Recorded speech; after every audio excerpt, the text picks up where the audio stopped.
menyampaikan materi tentang pola pikir bertumbuh. Nah, pola pikir bertumbuh di sini dikatakan kalau orang berpikir dengan growth mindset, maka dia yakin masalah yang hanya sedikit itu jalan keluarnya banyak. Karena jangan menyerah, karena itu jangan menyerah, jangan putus asa, yakinlah ada jalan keluarnya. Itu kata Bapak Abdul Mukti ya, Menteri kita. Kemudian latar belakang dari adanya pola pikir bertumbuh ini adalah dari hasil survei mindset dalam PISA tahun 2018. Indonesia itu termasuk satu dari 6 negara yang memiliki persen murid yang grow mindset di bawah 40% atau 29%, nomor 3 dari bawah. Ini sangat rendah sekali ya. Jadi menurut ini hasil survei ini, tingkat literasi dan numerasi murid-murid kita itu 29% itu yang bisa memahami literasi, dan itu adalah nomor 3 dari bawah dunia. Nah, itu sangat memprihatinkan, dan ada korelasi positif antara jumlah murid dan growth mindset dengan hasil akademik di suatu negara. Ini tadi saya cek Bapak Ibu ya, ketika murid saya suruh baca di perpus, nah terus saya suruh nulis apa yang dia ingat saja gitu, sulit Mas. Nah, padahal itu adalah dasar dari pengetahuan. Nah, makanya kita harus memiliki pola pikir bertumbuh. Mari next. Nah, daftar isi dari modul ini, yang pertama adalah pola pikir bertumbuh, yang kedua pola pikir bertumbuh untuk pembelajaran mendalam, yang ketiga pola pikir bertumbuh untuk kreativitas, pola pikir bertumbuh untuk pengetahuan, nilai dan karakter, penugasan dan kegiatan belajaran. Konsep pola pikir bertumbuh. Nah, pola pikir bertumbuh adalah segalanya. Pola pikir akan mendikte tindakan ya, yang dilakukan serta akan menentukan hasil yang diperoleh. Selanjutnya, pola pikir lebih penting daripada keterampilan, karena pola kita lihat dalam piramida ini, pola pikir adalah dasar ya. Kemudian keterampilan dan menghasilkan alat. Next, mengapa manusia berbeda-beda? Nah, pola pikir atau mindset kumpulan keyakinan yang akan menentukan cara seseorang melihat dan berpikir terhadap sebuah kejadian atau peristiwa. Jenis-jenis pola pikir. Nah, yang sebelah sini grow mindset atau pola pikir bertumbuh, dan yang sebelah sana itu fixed mindset atau pola pikir tetap. Ya, selanjutnya. Nah, di sini kita lihat pola pikir tetap versus pola pikir bertumbuh. Yang atas ini pola pikir tetap ya, yang bawah bertumbuh. Ketika menerima challenge atau tantangan, yang pola pikir tetap itu cenderung menghindar. Nah, tapi yang pola pikir bertumbuh itu menerima, juga ada tantangan. Kemudian ketika ada ini masalah, nah yang pola pikir tetap itu menyerah, yang pola pikir bertahan, yang pola pikir bertumbuh akan bertahan. Ketika effort atau usaha ya, sebuah usaha kalau pola pikir tetap buat apa? Ada effort, usaha, mubazir gitu. Tapi pola pikir ini bertumbuh itu merupakan sebuah peluang. Nah, kemudian kritik, jika menerima kritik, yang memiliki pola pikir tetap itu akan menganggap itu sebuah serangan. Tapi yang pola pikir bertumbuh menganggap itu adalah sebuah informasi yang sangat penting. Dan yang terakhir, sukses others. Nah, untuk kesuksesan, kalau orang yang memiliki pola pikir tetap itu adalah sebuah ancaman. Tapi yang memiliki pola pikir bertumbuh adalah sebuah inspirasi. Nah, berikutnya Bu.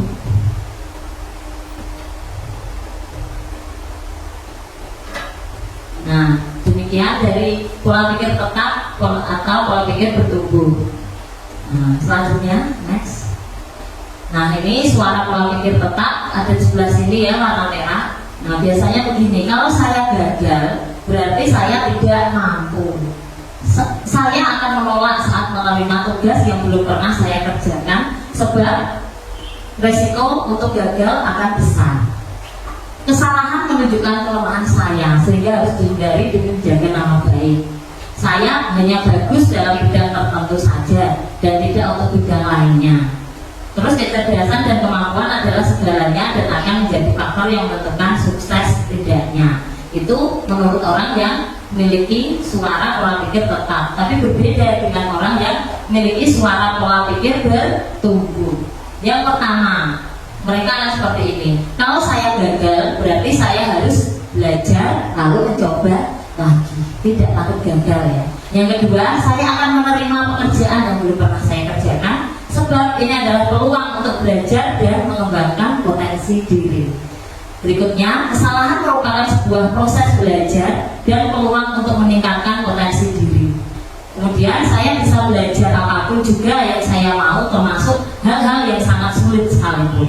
Yang terakhir, belajar dan berusaha adalah faktor kunci yang akan menentukan sukses tidaknya seseorang. Jadi istilahnya pola pikir bertumbuh tidak takut gagal, betul ya? Next. Nah, intervensi pola pikir. Riset yang dilakukan di The Project of Education Research dan Scale menunjukkan bahwa intervensi pola pikir telah memberikan hasil sangat baik dalam meningkatkan prestasi akademik murid. Intervensi menjadi alternatif dari intervensi yang dikenal dengan the sense of purpose intervention. Ya, next. Ya. Prosedur intervensi pola pikir. Yang pertama, saat melihat ada murid yang mau menyerah ketika menemui tantangan atau kesulitan, segera dorong dia untuk mencoba lagi. Nah, lalu selanjutnya pada saat murid mau mencoba lagi, segera beri pujian proses karena telah mau berusaha. Kemudian lalu jelaskan kepada murid tersebut tentang PPT dan PPB. PPT tadi pola pikir tetap ya, dan PPB pola pikir bertumbuh. Dan perbedaan utamanya pada saat menghadapi tantangan dalam belajar. Berikutnya, jelaskan pada murid bahwa berbuat salah merupakan cara otak untuk belajar dan berkembang. Selanjutnya, nah, komunitas belajar di sini ada guru, orang tua, kolega, dan murid. Untuk kolega ini bisa ini ya sama guru, kemudian kepala sekolah atau kepala desa. Nah, ini komunitas belajar. Membangun komunitas belajar merupakan fondasi utama untuk mengembangkan PPB di sekolah yang terdiri dari beberapa macam hubungan, yaitu hubungan guru dengan murid, hubungan guru dengan orang tua, serta hubungan guru dengan guru. Hubungan guru dan murid adalah yang sangat penting sebab ini adalah proses awal dari pembentukan PPB di dalam kelas.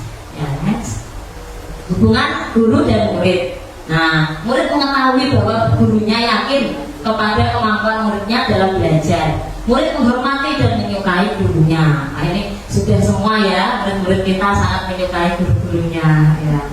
Terus murid mau minta masukan dari gurunya, murid sadar bahwa nilai akademik yang diperoleh tidak lebih penting daripada perkembangan diri mereka sendiri. Lalu murid merasa aman dengan gurunya. Ini yang penting ya, merasa aman dengan gurunya. Next. Pujian pribadi versus pujian proses. Jadi mari kita lihat apakah selama ini kita sudah memberikan pujian proses atau belum. Jadi cara guru beri pujian atau kritik juga menjadi faktor yang sangat menentukan tipe pola pikir yang akan terbentuk pada muridnya. Dua pujian berikut ini ternyata memberi dampak yang sangat berlawanan. Kamu pasti pintar. Nah, di sini itu pujian pribadi. Kamu pasti sudah bekerja keras. Itu pujian proses. Jadi yang kita puji itu prosesnya, bukan orangnya. Ya, next. Nah, ini contoh pujian pribadi. Kamu memang berbakat dalam matematika. Pujian proses, kamu butuh materi matematika yang akan menakal otakmu. Nah, contohnya, kamu pintar sekali. Nah, itu pujian pribadi ya. Pujian proses, kamu telah menggunakan strategi yang tepat untuk menjawab soal ini. Nah, terus ada lagi, kamu anak yang baik. Itu pujian pribadi. Pujian proses, kamu patut diapresiasi untuk usahamu yang sangat baik. Wow, kamu seorang seniman yang luar biasa. Pujian prosesnya, kamu telah memperlihatkan hasil latihan melukismu selama ini.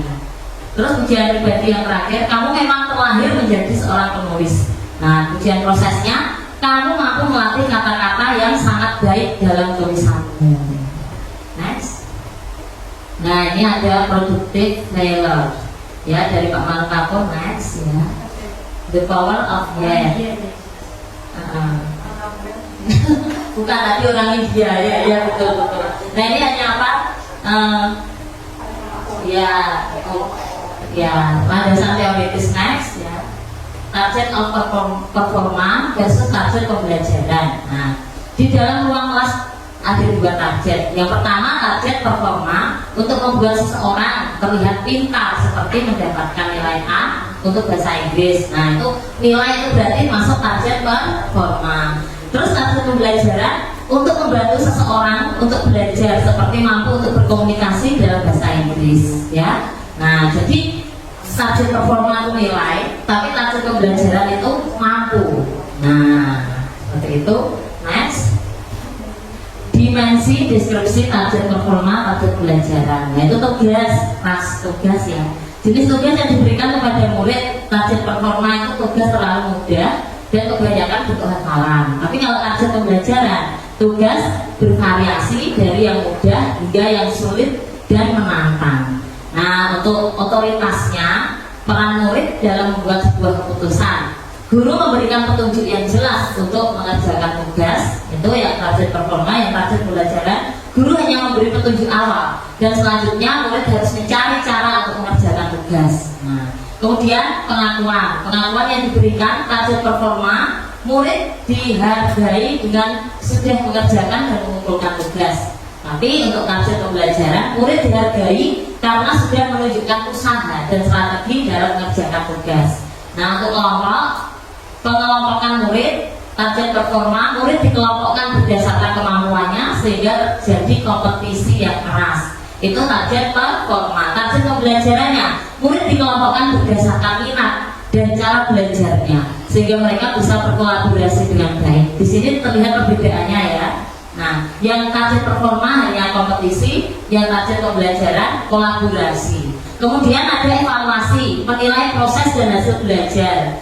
Yaitu target performa, penilaian yang dilakukan secara umum dan lebih mengutamakan hasil akhir yang diperoleh murid. Hasil akhirnya yang penting. Nah, terus penilaian target pembelajaran, penilaian yang dilakukan secara individu dan mengutamakan kemajuan dan perkembangan dari setiap murid. Nah, yang terakhir waktu untuk belajar. Target performa itu batasan waktu untuk mengerjakan tugas diberikan secara ketat dan kaku. Yang target pembelajaran, batasan waktu untuk mengerjakan tugas bervariasi. Menggunakan materi lebih penting daripada kecepatan.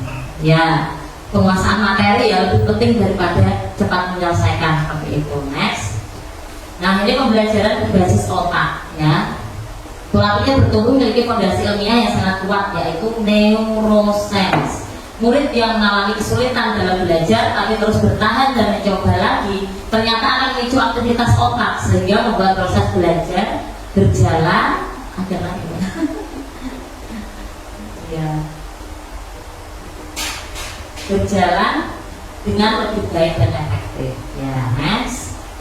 Ya, ini ada mathematical mindset. Ya, lanjut next. Peta pikiran yang diciptakan. Ini mind map. Ya, terus next. Menyusun peta pikiran. Ya, jadi ini proses menyusun peta pikiran ya, itu dimulai dari tengah. Nah, dengan membuat pusat sentral idea, lalu membuat cabang utama, basic order ideas. Selanjutnya membuat kategori dan hierarki pada setiap cabang utama untuk memperdalamnya. Jadi nanti kita akan belajar tentang peta konsep ya. Pasti ya pernah ya dulu waktu belajar mendalam itu peta konsep di tengah, lalu kita apa saja bagian-bagiannya itu lebih bagus. Selanjutnya peta pikiran, kerangka kerja PM. Nah, ini contohnya pembelajaran mendalam. Nah, itu terdiri dari 4 bagian. Kita lihat yang bawah sini ya, ada prinsip pembelajaran, yaitu berkesadaran bermakna menggembirakan.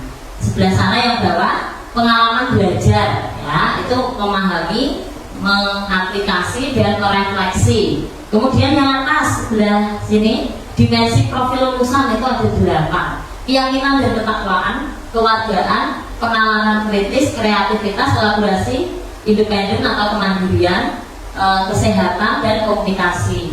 Serta yang atas sebelah sana kerangka pembelajaran, yaitu praktis pedagogis, lingkungan pembelajaran, kemitraan pembelajaran, dan pemanfaatan digital. Ini semua sudah ada di bannernya di kantor ya Bapak Ibu. Nah, ini tentang pembelajaran mendalam. Ini biasa disebut 8-3-3-4 ya itu. Itu kayak rumus utamanya gitu ya. Nah, next. Peran pola pikir bertumbuh dalam pembelajaran mendalam. Ya. Selanjutnya, nah ini grow mindset. Nah, itu berhubungan dengan deep learning ya. Berpindah dari surface learning ibarat keluar dari zona nyaman dan harus melewati zona ketakutan agar bisa masuk ke deep learning, yaitu zona pembelajaran.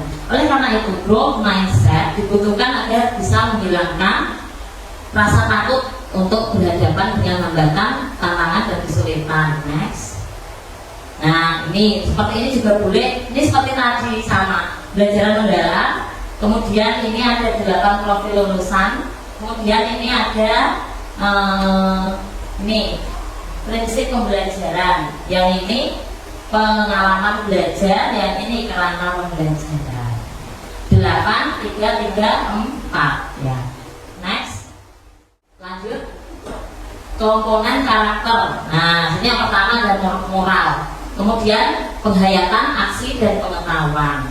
Nah, lanjut. 2 bagian karakter.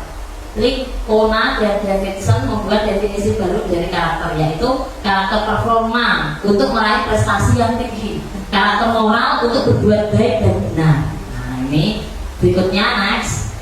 Integrasi karakter ke akademik. Ya, bagaimana ini karakter kinerja dan karakter modal, bagaimana kaitan dari materi yang diajarkan dengan kehidupan siswa sehari-hari. Apa dampak positif atau manfaat yang diperoleh bila materi pelajaran itu diterapkan dengan baik dan benar. Dan sebaliknya, apa dampak negatif atau kerugian kalau sekiranya materi itu diterapkan secara tidak benar atau menyimpang dari yang seharusnya. Next.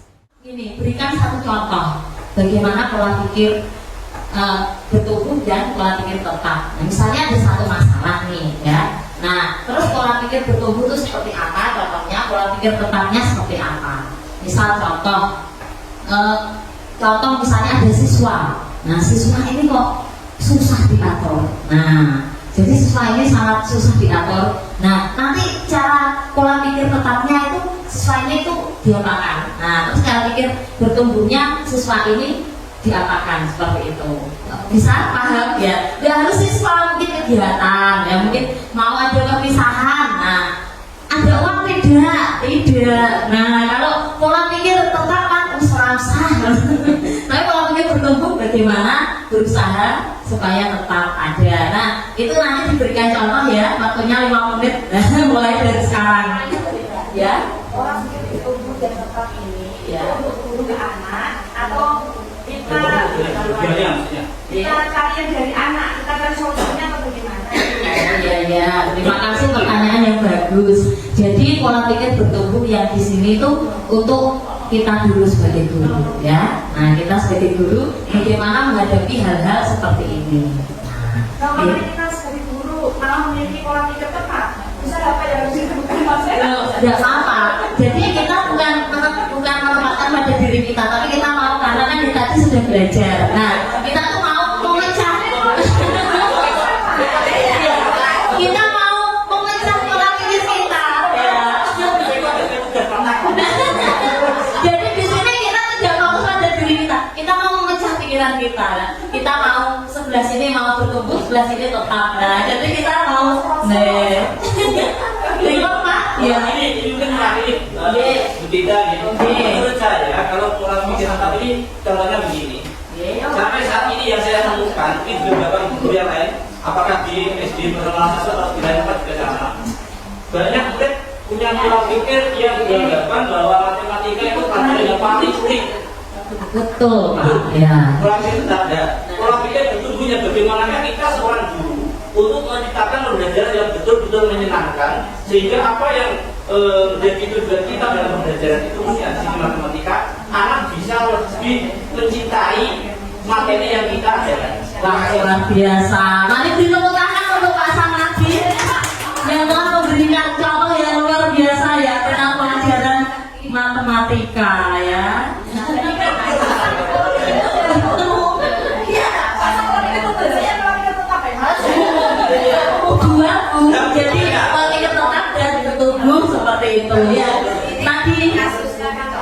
matematika, betul.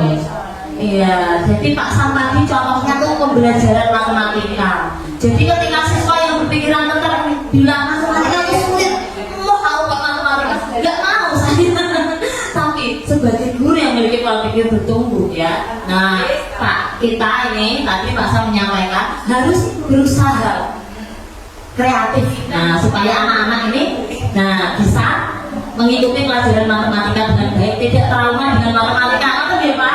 Luar biasa. Beri tepuk tangan sekali lagi. Berikutnya, ya boleh. Ya silakan Bu. Ini biasanya terjadi di kehidupan sehari-hari kita, khususnya saya yang belajarnya hanya seminggu sekali. Itu anak-anak jarang sekali untuk mengerjakan PR. Padahal kalau saya kadang dari PR itu cukup menghasilkan uang banyak. Saya itu sudah berusaha untuk memberikan PR yang latihan itu kadang hanya 5 soal, itu pun kadang tidak dikerjakan. Itu pola pikir tetapnya mungkin di rumah tidak pernah belajar atau tidak pernah mengajari, jadi anak-anak itu malas. Pola pikir tetap. Tidak ada hubungan ramah. Pola pikir tubuhnya seperti itu, kita harus mempunyai strategi yang mungkin PR-nya itu dikasih yang lebih menyenangkan, yang menggembirakan, untuk praktek-praktek saja mungkin seperti itu. Sudah Bu. Wah, luar biasa. Mari kita tepuk tangan. Beri tepuk tangan kelompok 2 dan juga pilih Bu Minarni. Iya betul. Ini bukan hanya guru mapel, guru kelas juga. Anak yang punya pola pikir tetap itu. Nah, ya dia nggak kerjain PR ya udah. Tapi sebagai guru betul, mari kita berusaha untuk bagaimana mengemas PR itu menjadi sangat menyenangkan. Sehingga nanti pulang sekolah anak ingat, aku mau kelompok bikin PR. Nah, jadi nggak lupa untuk mengerjakan PR ya, seperti itu ya. Bagus sekali, terima kasih Bu Win. Nah, kemudian kalau yang terakhir, siapa yang mewakili? Ya, Mbak Kartika, Wida, Rina, monggo. Oh siap, silakan Bu Kartika. Ya, saya berdasarkan kenyataan yang ada saat ini dan yang saya tangani. Bagi guru yang berpikir tepat, pola pikir tepat, perbuatan atau perilaku atau kita sebut adat anak yang kurang bagus itu kadang gawat dari lahir atau karena dari orang tua. Tapi kita sebagai guru yang hebat harus mempunyai pola pikir yang bertumbuh, tambah lagi berkembang. Semua adat itu bisa dirubah dan berlaku untuk menjadi anak-anak yang baik dan hebat. Ya, luar biasa. Mari beri tepuk tangan untuk Kartika yang memiliki mewakili kelompok 3 ya. Jadi betul. Jadi yang disampaikan Bu Kartika tadi, kalau kita memiliki pola pikir tetap, itu pasti kan kesehatan bayi orang iso berubah. Nah, tapi kalau punya pola pikir bertumbuh, kita akan melakukan usaha ya supaya anak ini bisa bertumbuh. Bagaimana caranya? Kita akan membaca, mencari tahu ya dari YouTube atau mana itu media sosial atau buku untuk menangani anak ini supaya bisa berubah menjadi lebih baik. Tepuk tangan untuk seluruh Bapak Ibu guru SD Negeri Semarang 1. Luar biasa ya, semangat. Assalamualaikum warahmatullahi wabarakatuh. Bapak Ibu masih semangat hari ini? Oke, mau ice breaking dulu? Oke, monggo kita berdiri sebentar, oke?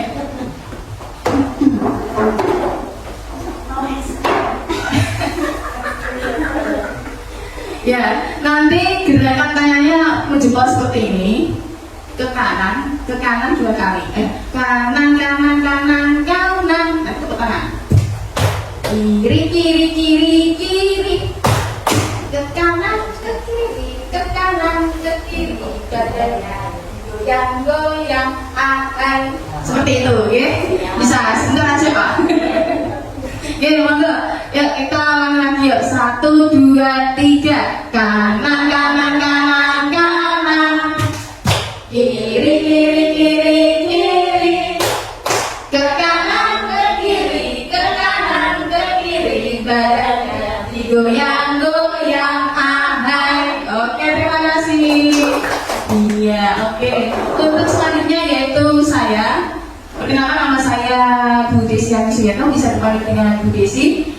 Untuk hari ini saya akan menyampaikan materi yang sudah saya dapatkan di pelatihan pembelajaran mendalam.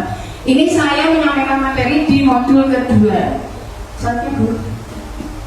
Nah, di modul yang kedua ini ada konsep dan kerangka pembelajaran mendalam. Di sini saya mengambil intinya saja, tidak banyak dan tidak panjang. Jadi mengapa kita perlu pembelajaran mendalam, Bapak Ibu? Nah, karena dalam pembelajaran mendalam itu di sini ada keterlibatan, ada berkesadaran, ada yang memuliakan, pengembang budaya belajar, pemanfaatan teknologi digital, dan multi atau interdisiplin ilmu pengetahuan. Ya. Selanjutnya yaitu memuliakan. Kita sebagai guru dalam penerapan pembelajaran mendalam, semua pihak yang terlibat harus saling menghargai dan menghormati dengan mempertimbangkan potensi, martabat, dan nilai-nilai kemanusiaan. Di sini ada kerangkanya. Sebagai pembelajaran mendalam, kita harus menunjukkan kepada siswa bahwa dalam pembelajaran kita itu harus ada yang berkesadaran, bermakna, dan menggembirakan. Selain itu, didukung oleh olah pikir, olah hati, olah rasa, dan olahraga, diwujudkan dengan 8 dimensi profil lulusan. Nah, di sini ada prinsip pembelajaran mendalam. Kita harus mempunyai berkesadaran kepada siswa dan bermakna kepada siswa dan menggembirakan kepada siswa.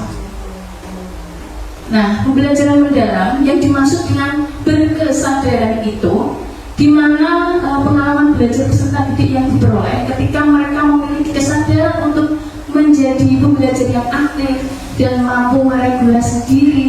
Peserta didik memahami tujuan pembelajaran, termotivasi secara intensif untuk belajar, serta aktif mengembangkan strategi untuk mencapai tujuan. Selanjutnya bermakna. Peserta didik dapat merasakan manfaat relevansi dari hal-hal yang dipelajari untuk kehidupan. Peserta didik mampu mengkonstruksi pengetahuan baru berdasarkan pengetahuan lama dan menerapkan pengetahuannya dalam kehidupan nyata. Nah, selanjutnya yaitu menggembirakan. Dalam pembelajaran, suasana belajar itu yang harus kita tanamkan, yaitu secara positif, menyenangkan, menantang, dan termotivasi. Peserta didik merasa dihargai atas keterlibatan dan kontribusinya pada proses pembelajaran. Peserta didik terhubung secara emosional sehingga lebih memahami, mengingat, dan menerapkan pengetahuannya. Nah, di sini ada 8 dimensi profil lulusan. Yang pertama yaitu iman dan takwa kepada Tuhan Yang Maha Esa. Yang kedua yaitu kewargaan, cinta tanah air seperti itu. Penalaran kritis, yaitu siswa berpikir secara logis, analis, serta memahami. Selanjutnya kreativitas, mampu berpikir secara inovatif dan mengelola ide atau gagasan untuk menciptakan solusi. Selanjutnya yaitu kolaborasi, mampu bekerja sama secara aktif dan efektif dan gotong royong untuk mencapai tujuan bersama melalui peran dan tanggung jawab. Selanjutnya yaitu kemandirian. Di sini siswa mampu bertanggung jawab atas proses dan hasil belajar sendiri dengan menunjukkan kemampuan tanpa bergantung pada orang lain. Selanjutnya kesehatan, memiliki fisik yang prima, bugar, sehat, dan mampu menjaga keseimbangan mental untuk kesejahteraan lahir dan batin. Selanjutnya yaitu komunikasi, memiliki kemampuan komunikasi yang baik dan jelas sebagai bentuk interaksi lisan, berbagi informasi dalam berbagai situasi. Nah, di sini ada bentuk pengertian, tujuan, ciri-ciri, dan contohnya. Contoh berkesadaran, bahasa Inggrisnya mindful learning. Nah, pengertiannya, proses belajar yang dilakukan itu penuh kesadaran. Ya, tidak usah kita menyuruh-nyuruh sebagai gurunya. Dia sudah harus berkesadaran. Contohnya, kalau kita memberikan PR kepada siswa, seharusnya siswa itu sudah paham harus dikerjakan. Tidak harus menunggu gurunya untuk mengingatkan terus. Nah, tujuannya yaitu untuk meningkatkan kualitas konsentrasinya. Ya, terus membentuk belajar yang sadar diri. Ciri-cirinya fokus penuh pada materi dan aktivitas belajar, sadar akan tujuan dan manfaat pembelajaran. Contohnya, seperti tadi, guru memulai pelajaran dengan pertanyaan tematik. Kita pasti akan memberikan pertanyaan tematik. Bagaimana anak-anak untuk materi yang kemarin, apakah kalian masih mengingatnya? seperti itu. Oke. Lalu bentuk selanjutnya yaitu pembelajaran bermakna atau mindful learning. Di sini pembelajaran yang mengaitkan informasi baru tentang pengetahuan pengalaman yang sudah dimiliki siswa. Ya, jadi siswa itu mempunyai pengalaman. Contohnya kalau dia jatuh dari sepeda, dia punya pengalaman yang sangat-sangat bermakna. Seperti itu. Nah, tujuannya membuat pengetahuan lebih tahan lama di memori atau di otak, mempermudah penerapan materi pada situasi kehidupan sehari-hari, meningkatkan keterlibatan dan motivasi belajar. Ciri-cirinya yaitu materi pelajaran dikaitkan dengan konteks nyata dan relevan. Siswa memahami hubungan antara konsep yang dipelajari. Pembelajaran memicu rasa ingin tahu. Contohnya, mengajarkan konsep matematika melalui simulasi belanja dan pengelolaan uang ini untuk yang kelas ini. Dan terus mengaitkan materi sejarah dengan kondisi sosial politik masa kini. Seperti itu. Selanjutnya yaitu bentuk pembelajaran menyenangkan atau menggembirakan. Bahasa Inggrisnya joyful learning. Pengertiannya, pembelajaran yang dilakukan dengan suasana yang menyenangkan, interaktif dan penuh kreativitas sehingga siswa merasa nyaman dan termotivasi untuk belajar. Jadi kita sebagai guru harus lebih memberikan suasana pembelajaran yang menarik, menantang untuk siswa tersebut supaya mereka tidak bosan. Apalagi jam-jam siang, jam-jam yang sangat rawan.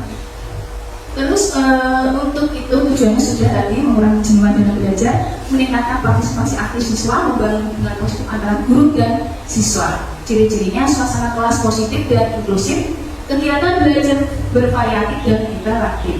Contohnya yaitu menggunakan permainan edukatif dalam pembelajaran, menggunakan kuis interaktif seperti kuisis. Pembelajaran mendalam seperti tadi adalah olah pikir, olah hati dan olah rasa, serta olahraga. Nah, di olah pikir ini, pendidikan berfokus pada pengasah akal, budi, dan kemampuan kognitif seperti kemampuan untuk memahami, menganalisa, dan memecahkan masalah. Olah hati adalah proses pendidikan untuk mengasah kepekaan batin, membentuk budi pekerti, dan menanamkan nilai-nilai moral dan spiritual. Olah rasa sebagai proses pendidikan yang bertujuan untuk mengembangkan kepekaan estetika, empati, dan kemampuan menghargai keindahan serta hubungan antar manusia. Olahraga merupakan bagian dari pendidikan yang bertujuan untuk menjaga dan meningkatkan kesehatan fisik, kekuatan tubuh, serta membentuk karakter melalui kegiatan jasmani.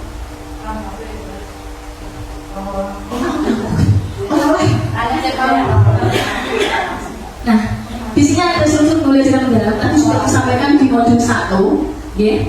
Bisa panjenengan lihat. Nah, di sini. Next. Oke. Nah, sudah saya jelaskan tadi 8 profil dimensi lulusan, ya. Ini Bapak Ibu harus hafal. Oke, next. Nah, pengalaman pembelajaran mendalam. Nah, di sini ada pengalaman belajar dalam pembelajaran mendalam, mulai pada aspek memahami yang relevan dengan taksonomi Solo pada tahapan unistruktural dan multistruktural, dan mengingat dan memahami pada taksonomi Bloom. Pada tahap memahami ini, murid akan mengingat kembali pengetahuannya dan memiliki banyak ide. Selanjutnya, pada aspek mengaplikasi dan merefleksi, dimulai pada aspek relasional dan berpikir abstrak yang mendalam pada taksonomi Solo, dan menerapkan, menganalisa, menciptakan, dan mengevaluasi pada taksonomi Bloom, sehingga murid memiliki kemampuan untuk menghubungkan ide-ide serta memperluas dan menerapkan ide tersebut. Seperti ini Bapak Ibu, taksonomi Solo, taksonomi Bloom, pengalaman belajar, deskripsinya. Oke. Nah, kita juga harus bisa memahami, mengaplikasi, dan berefleksi. Nah, ini hal yang amat sangat penting. Dalam memahami, peserta didik aktif memproduksi pengetahuan agar dapat memahami secara mendalam konsep atau materi dari berbagai sumber yang konteks. Ya, jika kita mau menyampaikan, siswa itu kan juga harus bisa memahami apa yang kita sampaikan, materi apa yang kita berikan kepada siswa.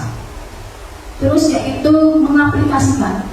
Pengalaman belajar menunjukkan aktivitas peserta didik mengaplikasi pengetahuan dalam kehidupan secara kontekstual. Nah, di sini dalam pembelajaran kita juga perlu mengaplikasikan. Contohnya kita melakukan sebuah praktek anak-anak harus bisa sesuai dengan materi yang sudah kita sampaikan. Refleksi. Nah, refleksi ini adalah mengevaluasi dan memaknai proses serta hasil dari tindakan atau praktek nyata yang telah mereka lakukan. Ini melibatkan regulasi diri sebagai kemampuan individu untuk mengelola proses belajar secara mandiri. Seperti itu, ya. Lanjut. Nah, di sini ada kerangka pembelajaran.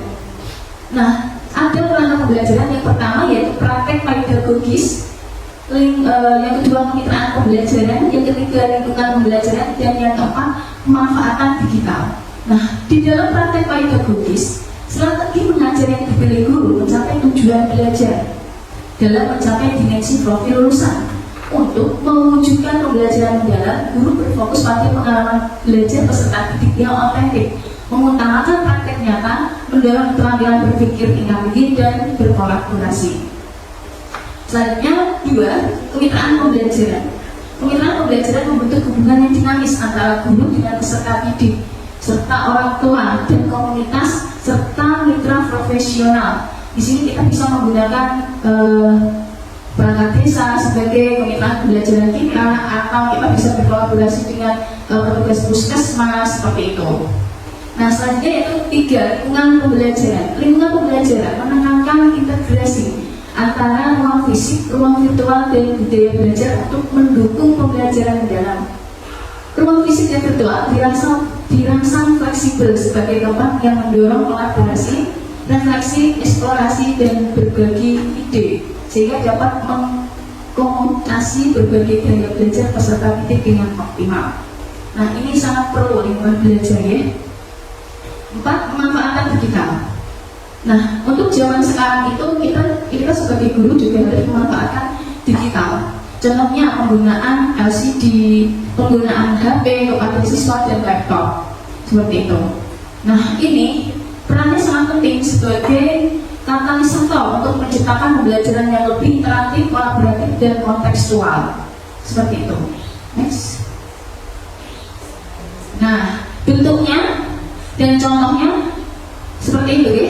Praktek pedagogis, pengertiannya yaitu pembelajaran mendalam dapat dilaksanakan menggunakan berbagai praktik pedagogis dengan menerapkan 3 prinsip, yaitu berkesadaran, bermakna, dan menggembirakan. Contohnya pembelajaran berbasis inquiry, pembelajaran berbasis proyek, pembelajaran berbasis masalah, pembelajaran kolaboratif, dan diskusi peta konsep, dan kerja kelompok. Bentuk selanjutnya itu lingkungan pembelajaran. Lingkungan pembelajaran menekankan integrasi antara budaya belajar, ruang fisik, dan ruang virtual untuk mendukung PM itu sendiri. Contohnya, budaya belajar yang dikembangkan agar tercipta iklim yang aman, nyaman, dan saling memuliakan untuk pembelajaran yang kondusif, interaktif, dan memotivasi peserta didik bereksplorasi, mengekspresi, dan kolaborasi. Selanjutnya yaitu kemitraan pembelajaran, di mana kemitraan pembelajaran membentuk hubungan yang kolaboratif, memberikan pengalaman belajar, kebaruan informasi, serta umpan balik kepada peserta didik melalui pengetahuan yang kontekstual dan nyata. Contohnya itu sendiri lingkungan sekolah, kepala sekolah, pengawas, guru, peserta didik, dan lainnya. Selanjutnya masyarakat, orang tua, masyarakat seperti orang tua, komunitas, tokoh masyarakat, organisasi, keagamaan, dan budaya, dan serta yang lainnya. Pemanfaatan digital yaitu teknologi dapat dimanfaatkan dalam perencanaan pelaksanaan asesmen pembelajaran peserta didik, mendapatkan pengalaman belajar yang lebih interaktif, fleksibel, dan kolaboratif. Contohnya merancang dan mengelola kelas digital, manajemen perencanaan pembelajaran berbasis proyek. Nah, peran guru dalam pembelajaran mendalam. Kita sebagai guru harus menjadi aktivator, kolaborator, dan pengembang budaya belajar. Aktivator itu sendiri yaitu kita menstimulasi peserta didik untuk mencapai tujuan pembelajaran dan kriteria kesuksesan pembelajaran dengan berbagai strategi, serta memberikan umpan balik untuk menstimulasi setiap level pencapaian yang lebih tinggi. Nah, selanjutnya kolaborator. Guru membangun kolaboratif inquiry dengan peserta didik, rekan sejawat, keluarga, masyarakat, mitra profesi, dan dalam mitra lainnya dalam mengembangkan dan berbagi pengalaman nyata dalam penerapan PM. Pengembangan budaya belajar. Guru memberikan kepercayaan dan peluang mengambil resiko pada peserta didik untuk mengembangkan kreativitas dan berinovasi dan melibatkan peserta didik dalam mengembangkan pengalaman belajar serta menciptakan lingkungan pembelajaran yang mendukung pembelajaran mendalam. Itu peran kita. Sekian dan terima kasih. Kalau ada Bapak Ibu yang mungkin kurang paham, mungkin bisa ditanyakan tentang konsep dan kerangka pembelajaran mendalam, atau bisa memberikan contoh berkesadaran, bermakna dan menggembirakan di dalam kelas Bapak Ibu.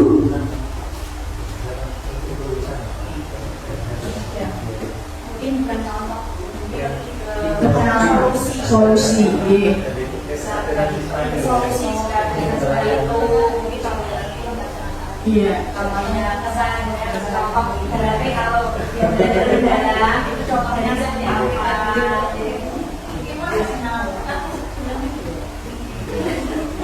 Untuk yang kesadaran itu itu kan membangkitkan anak supaya jiwanya ini kan masih di rumah, jadi kan jiwanya masih di rumah. Dan untuk memberikan kesadaran, jadi itu siap belajar. Ya, kita sebagai guru ya, peran kita nanti sudah ada, yaitu kita harus terus memberikan edukasi, pendidikan, motivasi supaya anak itu benar-benar sadar bahwa pembelajaran itu ketika dia sudah berada di sekolah, fokusnya harus di sekolah, dia harus sadar. Dan bagaimana caranya kita bisa memberikan hal yang bermakna bagi siswa itu. Memancing.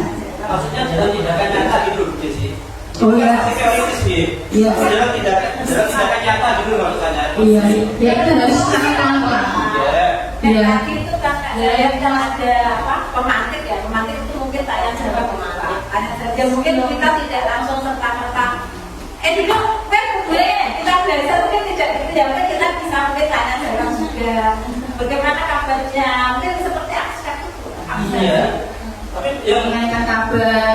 yang mau saya tanyakan begini loh, apa itu tentang 8 tadi ya, itu bagaimanakah metode apakah yang paling efektif untuk menciptakan pembelajaran yang mendalam ini supaya betul-betul setidaknya kalau kita 100% sudah bisa. Setidaknya menciptakan pembelajaran yang mendalam ini, metode apakah yang paling efektif yang bisa kita terapkan di lingkungan sekolah kita. Ya, untuk hal itu ya kita harus pelan-pelan dulu Pak. Jadi kita harus membentuk karakter anak itu dulu. Bagaimana anak itu bisa berkesadaran. Kalau nanti kita menerapkan strategi yang seperti ini tapi nanti tidak sesuai harapan, kita ubah lagi strateginya. Jadi kita sebagai peran guru juga harus bisa bertanggung jawab atau mempunyai seperti kita membuka bagaimana solusinya, apa yang perlu kita terapkan terhadap siswa yang memang benar-benar belum memahami sama sekali. Jadi ya kita perlu adanya pelan-pelan untuk mengajari si anak itu tadi. Jadi belum kita berikan penerapannya, tapi kita memberikan sebuah motivasi untuk penerapannya itu. Assalamualaikum warahmatullahi wabarakatuh. Waalaikumsalam warahmatullahi wabarakatuh. Selamat siang Bapak dan Ibu guru luar biasa dan hebat. Pada kegiatan hari ini kita melanjutkan modul berikutnya, ya. Di sini ada asesmen dalam pembelajaran mendalam.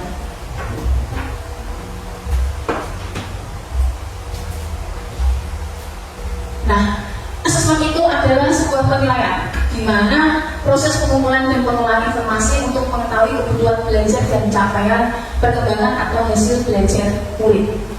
Asesmen dapat menggunakan beragam teknik dan atau instrumen penilaian yang sering sesuai dengan tujuan belajar. Dikutip dari Permendikbud nomor 21 tahun 2025 tentang standar penilaian pendidikan pada pendidikan anak usia jenjang pendidikan dasar dan jenjang pendidikan menengah. Oke, lanjut yaitu ada prinsip asesmen. Di prinsip asesmen di sini ada berkeadilan, edukatif dan objektif. Berkeadilan, pendidik melakukan penilaian yang tidak biasa oleh latar belakang, identitas atau kebutuhan khusus peserta didik. Di dalam edukatif juga penilaian yang hasilnya digunakan sebagai umpan balik bagi pendidik, peserta didik dan orang tua untuk meningkatkan proses pembelajaran dan hasil belajar. Objektif yaitu penilaian yang berdasarkan pada informasi faktual atas pencapaian perkembangan atau hasil belajar peserta didik. Asesmen pada pembelajaran mendalam. Nah, di sini ada asesmen formatif dan summatif. Kalau asesmen formatif itu diberikan pada umpan balik selama proses pembelajaran, dilakukan secara bertahap dan berkelanjutan untuk mencapai level pendidikan mendalam, mempertimbangkan 3 aspek belajar, yaitu memahami, mengaplikasi, dan merefleksi. Sedangkan asesmen summatif dilaksanakan untuk mengetahui capaian pembelajaran secara menyeluruh. Nah, pembelajaran mendalam mendorong adanya transferable skill murid agar dapat menerapkan pengetahuan, sikap, dan keterampilan pada kehidupan nyata. Asesmen yang digunakan bertujuan untuk 1. Memahami sejauh mana kedalaman pemahaman yang telah dicapai. Yang kedua, merancang aktivitas belajar yang mendorong murid untuk naik ke tingkat pemahaman yang lebih kompleks. 3. Memberikan umpan balik yang lebih tepat sasaran berdasarkan level pemahaman. Nah, pada pembelajaran mendalam, mengaplikasi dan merefleksi murid mengalami pendalaman pengetahuan level relasional dan level ekstentif abstrak yang merupakan higher order thinking skill atau HOTS. Sehingga guru perlu mengembangkan asesmen yang mengarah pada HOTS murid mencapai pendalaman pengetahuan. Nah, ada asesmen formatif di mana tujuannya memberikan informasi atau umpan balik bagi peserta didik untuk memperbaiki proses belajar. Asesmen formatif berupa asesmen di awal pembelajaran yang dilakukan untuk mengetahui kesiapan murid untuk mempelajari materi agar mencapai tujuan pembelajaran yang direncanakan. Selanjutnya, asesmen dalam proses pembelajaran dilakukan selama proses pembelajaran untuk mengetahui perkembangan murid dan sekaligus memberikan umpan balik yang tepat. Lalu asesmen summatif dilakukan untuk memastikan tercapai tujuan pembelajaran, di mana pada jenjang pendidikan dasar dan menengah, asesmen ini bertujuan untuk menilai pencapaian hasil belajar murid sebagai dasar penentuan kenaikan kelas kelulusan dari satuan pendidikan. Asesmen dalam penerapan pembelajaran mendalam yaitu asesmen formatif dan summatif diterapkan dengan penekanan pada asesmen autentik dan holistik. Nah, di sini Bapak Ibu ada autentik dan holistik, di mana autentik ini penilaian yang mempresentasikan realitas kehidupan atau konteks sehari-hari, berfokus, berproses, dan produktif belajar dalam konteks yang nyata dan bermakna. Tujuannya itu untuk mengukur kompetensi nyata seperti pemecahan masalah, berpikir kritis, berpikir kreatif, kolaborasi, dan komunikasi. Sedangkan di holistik itu sendiri melihat keseluruhan aspek kemampuan siswa secara utuh dan terpadu, seperti pengetahuan, keterampilan, dan sikap dapat terintegrasi berbagai dimensi pembelajaran untuk memberi gambaran komprehensi terhadap perkembangan belajar siswa. Dalam asesmen pada pembelajaran mendalam, nah kita bisa melihat Bapak Ibu di sini ada asesmen as learning, assessment for learning, assessment of learning. Nah, dari ketiga ini, ya kita bisa melihat asesmen itu memberikan refleksi diri kepada murid, secara refleksi proses pembelajaran. Yang pertama yaitu asesmen as learning. Contohnya seperti jurnal reflektif, checklist, kemajuan belajar, dan lainnya. Yang kedua yaitu asesmen for learning, asesmen untuk memperbaiki proses pembelajaran, seperti contohnya menggunakan peta konsep, umpan balik, seperti tes formatif, ada classroom, ada observasi, dan lainnya. Sedangkan pada penilaian summatif itu sendiri memakai assessment of learning, asesmen mengukur capaian pembelajaran murid pada akhir pembelajaran. Contohnya tes lisan, tes tertulis, laporan, penilaian proyek, portofolio, dan lainnya. Nah, ini contoh teknik asesmen Bapak Ibu. Di sini ada observasi, ada proyek, ada tes lisan, kinerja, tes tertulis, penugasan, penilaian diri, penilaian antar teman, dan portofolio. Lanjut. Nah, contoh teknik asesmen kelas SMK Ya, ini apa? Tidak disipasi dulu. Ya. Karena kita di STK ya, kita kan di SD. Contoh teknik umpan baliknya.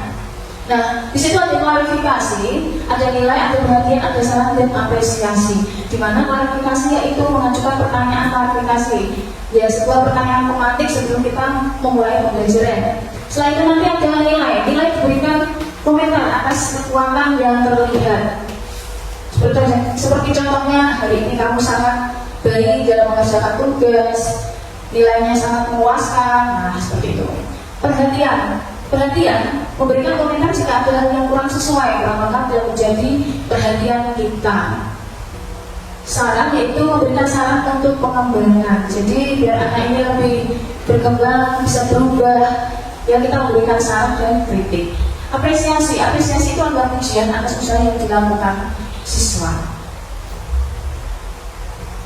Guru mengembangkan asas pembelajaran dalam pembelajaran mendalam dapat mengacu pada taksonomi Solo yang bertujuan untuk memahami sejauh mana kedalaman pemahaman telah dicapai. Yang kedua, merancang aktivitas belajar yang mendorong siswa untuk naik ke tingkat pemahaman yang lebih kompleks. Tiga, memberikan umpan balik yang lebih tepat sasaran berdasarkan level pemahaman. Nah, ini taksonomi Solonya yang kemarin kita sudah sampaikan, sudah saya sampaikan ke Bapak Ibu Guru. Mungkin bisa di next. Nah, ini adalah urutan-urutan dari prestruktural, unistruktural, multistruktural, relasional, dan estetik abstrak. Next. PM dalam taksonomi, PM dan taksonomi pembelajaran ranah kognitif, di mana di sini menciptakan evaluasi. Kalau taksonomi Bloom, kalau taksonomi Solo berpikir abstrak yang mendalam. Pengalaman belajar PM refleksi, deskripsi yaitu memperluas dan menerapkan ide. Kalau taksonomi Bloom menganalisis dan menerapkan, memahami dan mengingat. Kalau taksonomi Solo dia relasional, multistruktural, unistruktural, dan prastruktural. Kalau untuk pengalaman belajar PM, di sini ada mengaplikasikan dan memahami. Deskripsinya yaitu membutuhkan ide-ide, memperluas dan menerapkan ide, memiliki banyak ide, mengingat kembali dan belum memahami. Seperti ini ya, Bapak Ibu. Nah, contoh pengalaman PM pada ranah afektif dan psikomotorik. Pengalaman belajar PM di sini akan merefleksi afektifnya, sikap dan perilaku dalam pembelajaran yang menunjukkan bagaimana peserta didik menerima respon, menghargai, mengorganisasi dan menginternalisasi nilai-nilai dalam kehidupan mereka. Kalau untuk psikomotoriknya yaitu keterampilan fisik, koordinasi gerakan atau tindakan nyata dalam pembelajaran yang melibatkan aktivitas motorik seperti tindakan fisik dan praktek langsung. Nah, ini pembelajaran pengalaman belajar PM adalah merefleksi, mengaplikasi, dan memahami. Tingkat unistruktural di sini, pada tahap ini murid memahami satu aspek dari topik, tetapi masih terbatas dan tidak bisa menghubungkan satu ide dengan ide lainnya. Dalam IPA, murid mungkin hanya tahu bahwa habitat adalah tempat, tetapi mereka belum mengerti lebih jauh tentang fungsinya atau bagaimana habitat mempengaruhi kehidupan makhluk hidup. Contohnya, habitat itu tempat tinggal makhluk hidup. Yang kedua, habitat adalah tempat memiliki tanaman dan hewan di dalamnya. Jadi kita perlu membantu murid untuk mengembangkan ide tersebut dengan memberi penjelasan tentang fungsi habitat. Misalnya, bahwa habitat memberikan makanan, tempat berlindung, dan ruang untuk berkembang biak bagi makhluk hidup. Untuk tingkat multistruktural, pada tahap ini, murid mulai memahami berbagai aspek dan topik, tetapi mereka masih kesulitan untuk menghubungkan berbagai ide tersebut. Misalnya, mereka tahu bahwa habitat adalah tempat tinggal bagi berbagai makhluk hidup, tetapi mereka belum bisa menjelaskan hubungan antara faktor lingkungan dengan makhluk hidup di dalamnya. Contohnya, tumbuhan dan hewan hidup di habitat yang berbeda.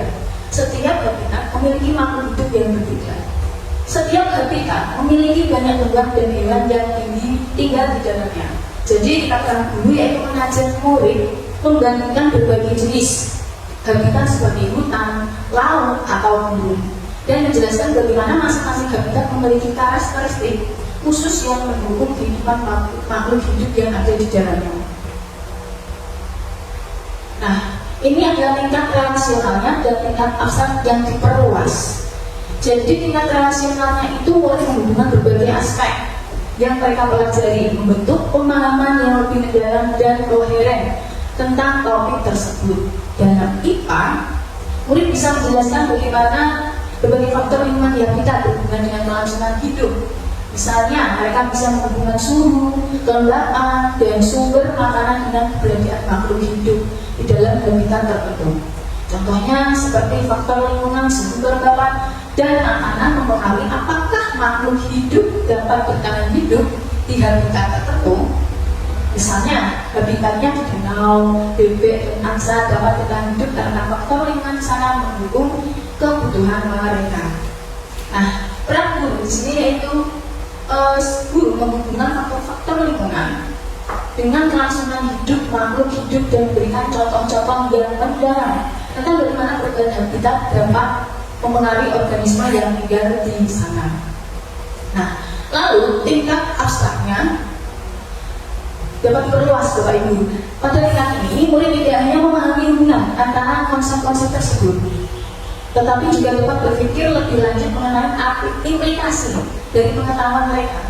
Mereka bisa berpikir kritis tentang bagaimana perubahan dalam habitat atau lingkungan bisa mempengaruhi kelangsungan hidup makhluk hidup dan mengaitkannya dengan isu yang lebih besar seperti pelestarian alam. Contohnya, kita harus lebih peduli dengan habitat karena perubahan lingkungan dapat mempengaruhi kelangsungan hidup makhluk hidup yang tinggal di sana. Misalnya, polusi dan perubahan iklim dapat mengancam habitat makhluk hidup. Jadi kita sebagai guru berperan mendorong murid untuk berpikir lebih jauh tentang bagaimana pengetahuan yang mereka dapatkan tentang habitat bisa diterapkan untuk menjaga dan melestarikan lingkungan, serta bagaimana mereka bisa berperan dalam menjaga kelestarian alam itu sendiri. Oke, terima kasih penyampaian yang saya sampaikan ke Bapak Ibu Guru. Kalau mungkin ada pertanyaan atau mau menambahi monggo tentang asesmen pembelajaran mengenai.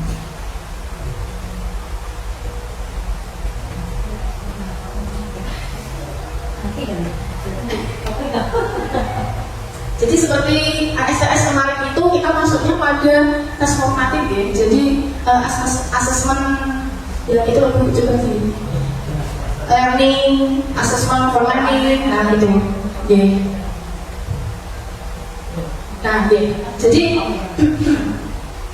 Jadi kita masuk ASTS kemarin, kita masuknya di assessment as learning. Kenapa?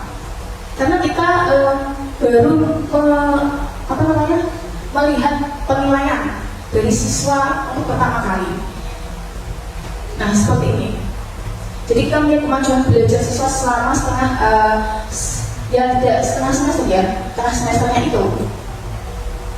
Kalau yang seperti tadi berikan basic observasi Ya. ada asesmen diri ya, Ya. anak-anak Ya. gimana cara yang kelompok atau Nah, kalau saya tadi masuknya di penilaian formatif dulu, jadi asesmen as learning dan asesmen for learning, karena baru berproses. Ya, dalam berproses. Jadi belum menghasilkan sebuah proyek atau sebuah produk. Kalau penilaian formatif ini kan tadi penilaiannya di akhir semester, sehingga nanti kita bisa mengajukan sebuah proyek, hasil dan nilainya dari produk itu yang dihasilkan oleh siswa. Selamat siang Bapak Ibu. Ya. Bapak Ibu hebat tentunya ya. Nah, tadi kita sudah menyaksikan pemaparan dari Ibu Desi tentang modul 4 ya, yaitu berjudul asesmen. Nah, sekarang lanjut dengan saya modul 5, perencanaan pembelajaran mendalam. Tapi sebelumnya kita mau ice breaking dulu ya. Nah, kita mau tepuk semangat gitu loh ya. Betul. Mari Bapak Ibu guru hebat, kita berdiri dulu ya. Nah, hari ini kita akan tepuk semangat. Nah, tepuk semangat ini, tepuk semangatnya itu nanti ini ya, tepuk semangat dan dada, ding ding ding, dung dung dung, jang jang jang, ding ding ding, dung dung dung. Se, ya. Se, aha aha, ma, aha aha, nga, aha aha, semangat, gitu deh. Ya, siap? 1, 2, 3, tepuk semangat. Jang jang jang, ding ding ding, dung dung dung, jang jang jang, ding ding ding, dung dung dung, tepuk semangat.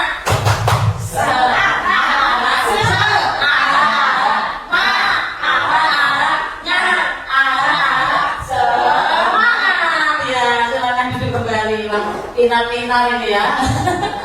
Nah, mari kita lanjutkan ke sini ya, kita mau kembali fokus. Nah, untuk perencanaan pembelajaran mendalam. Yang pertama adalah strategi implementasi pembelajaran mendalam. Nah, dalam implementasi IPM meliputi penggunaan beberapa strategi yang memiliki implikasi pada beberapa aspek pembelajaran. Kurikulum proses pembelajaran, asesmen ekosistem, peran guru, kepala sekolah, dan pengawas, serta manajemen dan pengawasan. Bagian ini juga merupakan gambaran yang menjelaskan tentang peluang, tantangan, dan implementasi pembelajaran mendalam di jenjang pendidikan, mulai dari pendidikan anak usia dini atau PAUD sampai dengan pendidikan dasar dan pendidikan menengah pada tahap awal.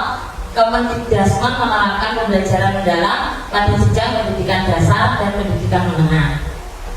Nah, terus ini karakteristik kurikulum yang digunakan dalam implementasi pembelajaran mendalam adalah sebagai berikut. Ini poin-poinnya saja ya. Yang pertama, dinamis, fleksibel, dan responsif. Yang kedua, berpusat pada peserta didik. Yang ketiga, pembelajaran terpadu. Keempat, relevan dan peduli dengan kehidupan masyarakat. Yang kelima, pengembangan keterampilan tingkat tinggi. Yang keenam, pemanfaatan teknologi digital. Nah, di sini implementasi pembelajaran mendalam mendorong partisipasi aktif murid dalam berbagai kegiatan pembelajaran. Guru berperan sebagai aktivator dan motivator yang membantu peserta didik mengeksplorasi, berkreasi, dan mengaitkan hubungan antar konsep. Beberapa karakteristik pendekatan pembelajaran mendalam dengan prinsip berkesadaran, bermakna, dan menggembirakan, antara lain pembelajaran yang aktif, kolaboratif, pembelajaran terdiferensiasi. Dengan demikian, guru harus memahami karakteristik murid dengan berbagai strategi pembelajaran untuk menciptakan pembelajaran yang berkesadaran, bermakna, dan menggembirakan. Pembelajaran mendalam mendorong murid untuk bertanggung jawab atas pembelajaran mereka sendiri dan merefleksikan kemajuan mereka sehingga mereka mampu melakukan asesmen diri, merefleksi capaian pembelajaran mereka sendiri, dan menetapkan tujuan pribadi. Hal ini membantu peserta didik mengembangkan keterampilan metakognitif dan mendorong mereka untuk lebih proaktif dalam pembelajaran mereka. Asesmen dalam PM relevan dengan pencapaian profil lulusan yang mendukung pengembangan kompetensi peserta didik secara menyeluruh. Nah, sekarang perencanaan pembelajaran mendalam. Yang pertama, identifikasi. Jadi identifikasi ini mengidentifikasi, sebelumnya kita harus melakukan identifikasi, kita mengidentifikasi kesiapan murid, kemudian memahami karakteristik materi pelajaran ya, kemudian menentukan dimensi profil lulusan. Kemudian yang kedua, desain pembelajaran, menentukan tujuan pembelajaran, menentukan kerangka pembelajaran, praktis, pedagogis, kemitraan pembelajaran, lingkungan pembelajaran, serta pemanfaatan digital. Yang keempat, kita melakukan, yang ketiga dulu ya, yaitu pengalaman belajar, merancang pembelajaran dengan prinsip berkesadaran, bermakna, dan menggembirakan, lalu mendeskripsikan pengalaman belajar, memahami, mengaplikasi, dan merefleksi. Kemudian yang keempat yaitu asesmen. Nah, di sini asesmen ada asesmen awal pembelajaran, asesmen pada proses pembelajaran, dan asesmen pada akhir pembelajaran. Yang pertama, identifikasi. Nah, langsung saja ya, dari tadi sudah. Nah, kemudian mengidentifikasi kesiapan murid. Yang pertama, pengetahuan awal. Jadi guru dapat menggunakan pretest ya, pretest atau diskusi awal dengan pertanyaan pematik dan lain-lain untuk menganalisis pengetahuan awal dari siswa. Kemudian yang kedua, observasi dan refleksi. Kita akan mengamati bagaimana murid merespon pertanyaan terbuka, tantangan berpikir kritis, atau tugas eksploratif. Nah, terus yang ketiga, inventarisasi gaya belajar dan minat. Gunakan angket atau wawancara singkat untuk mengetahui gaya belajar dan minat murid. Nah, kemudian analisis keterampilan berpikir tingkat tinggi atau kita sebut HOTS. Itu dengan cara memberikan tugas berbasis pemecahan masalah atau proyek kecil untuk melihat sejauh mana murid dapat mengambil keputusan untuk menemukan solusi dari suatu permasalahan. Kemudian yang kelima, konteks sosial dan emosional. Perhatikan faktor sosial dan emosional yang dapat mempengaruhi kesiapan belajar seperti rasa percaya diri, motivasi atau hambatan psikologis dalam proses pembelajaran. Dengan mengidentifikasi kesiapan murid secara komprehensif, guru dapat menyusun perencanaan pembelajaran mendalam yang lebih efektif, memastikan bahwa setiap peserta didik mendapat pengalaman belajar yang bermakna, berkesadaran, dan menggembirakan sesuai dengan potensi mereka yang beragam. Berikutnya, mengidentifikasi karakteristik mata pelajaran. Nah, di sini ada mengenali sifat dasar mata pelajaran, apakah menekankan konsep, keterampilan, atau karakter. Kemudian menganalisis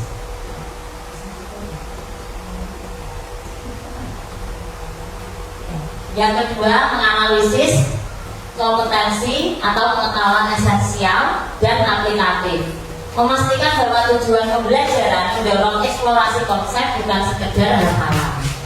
Nah, mengidentifikasi keterkaitan setiap mata pelajaran dengan kehidupan nyata agar peserta didik melihat relevasi pembelajaran. Mengidentifikasi potensi mata pelajaran terhadap pencapaian 8 dimensi profil lulusan.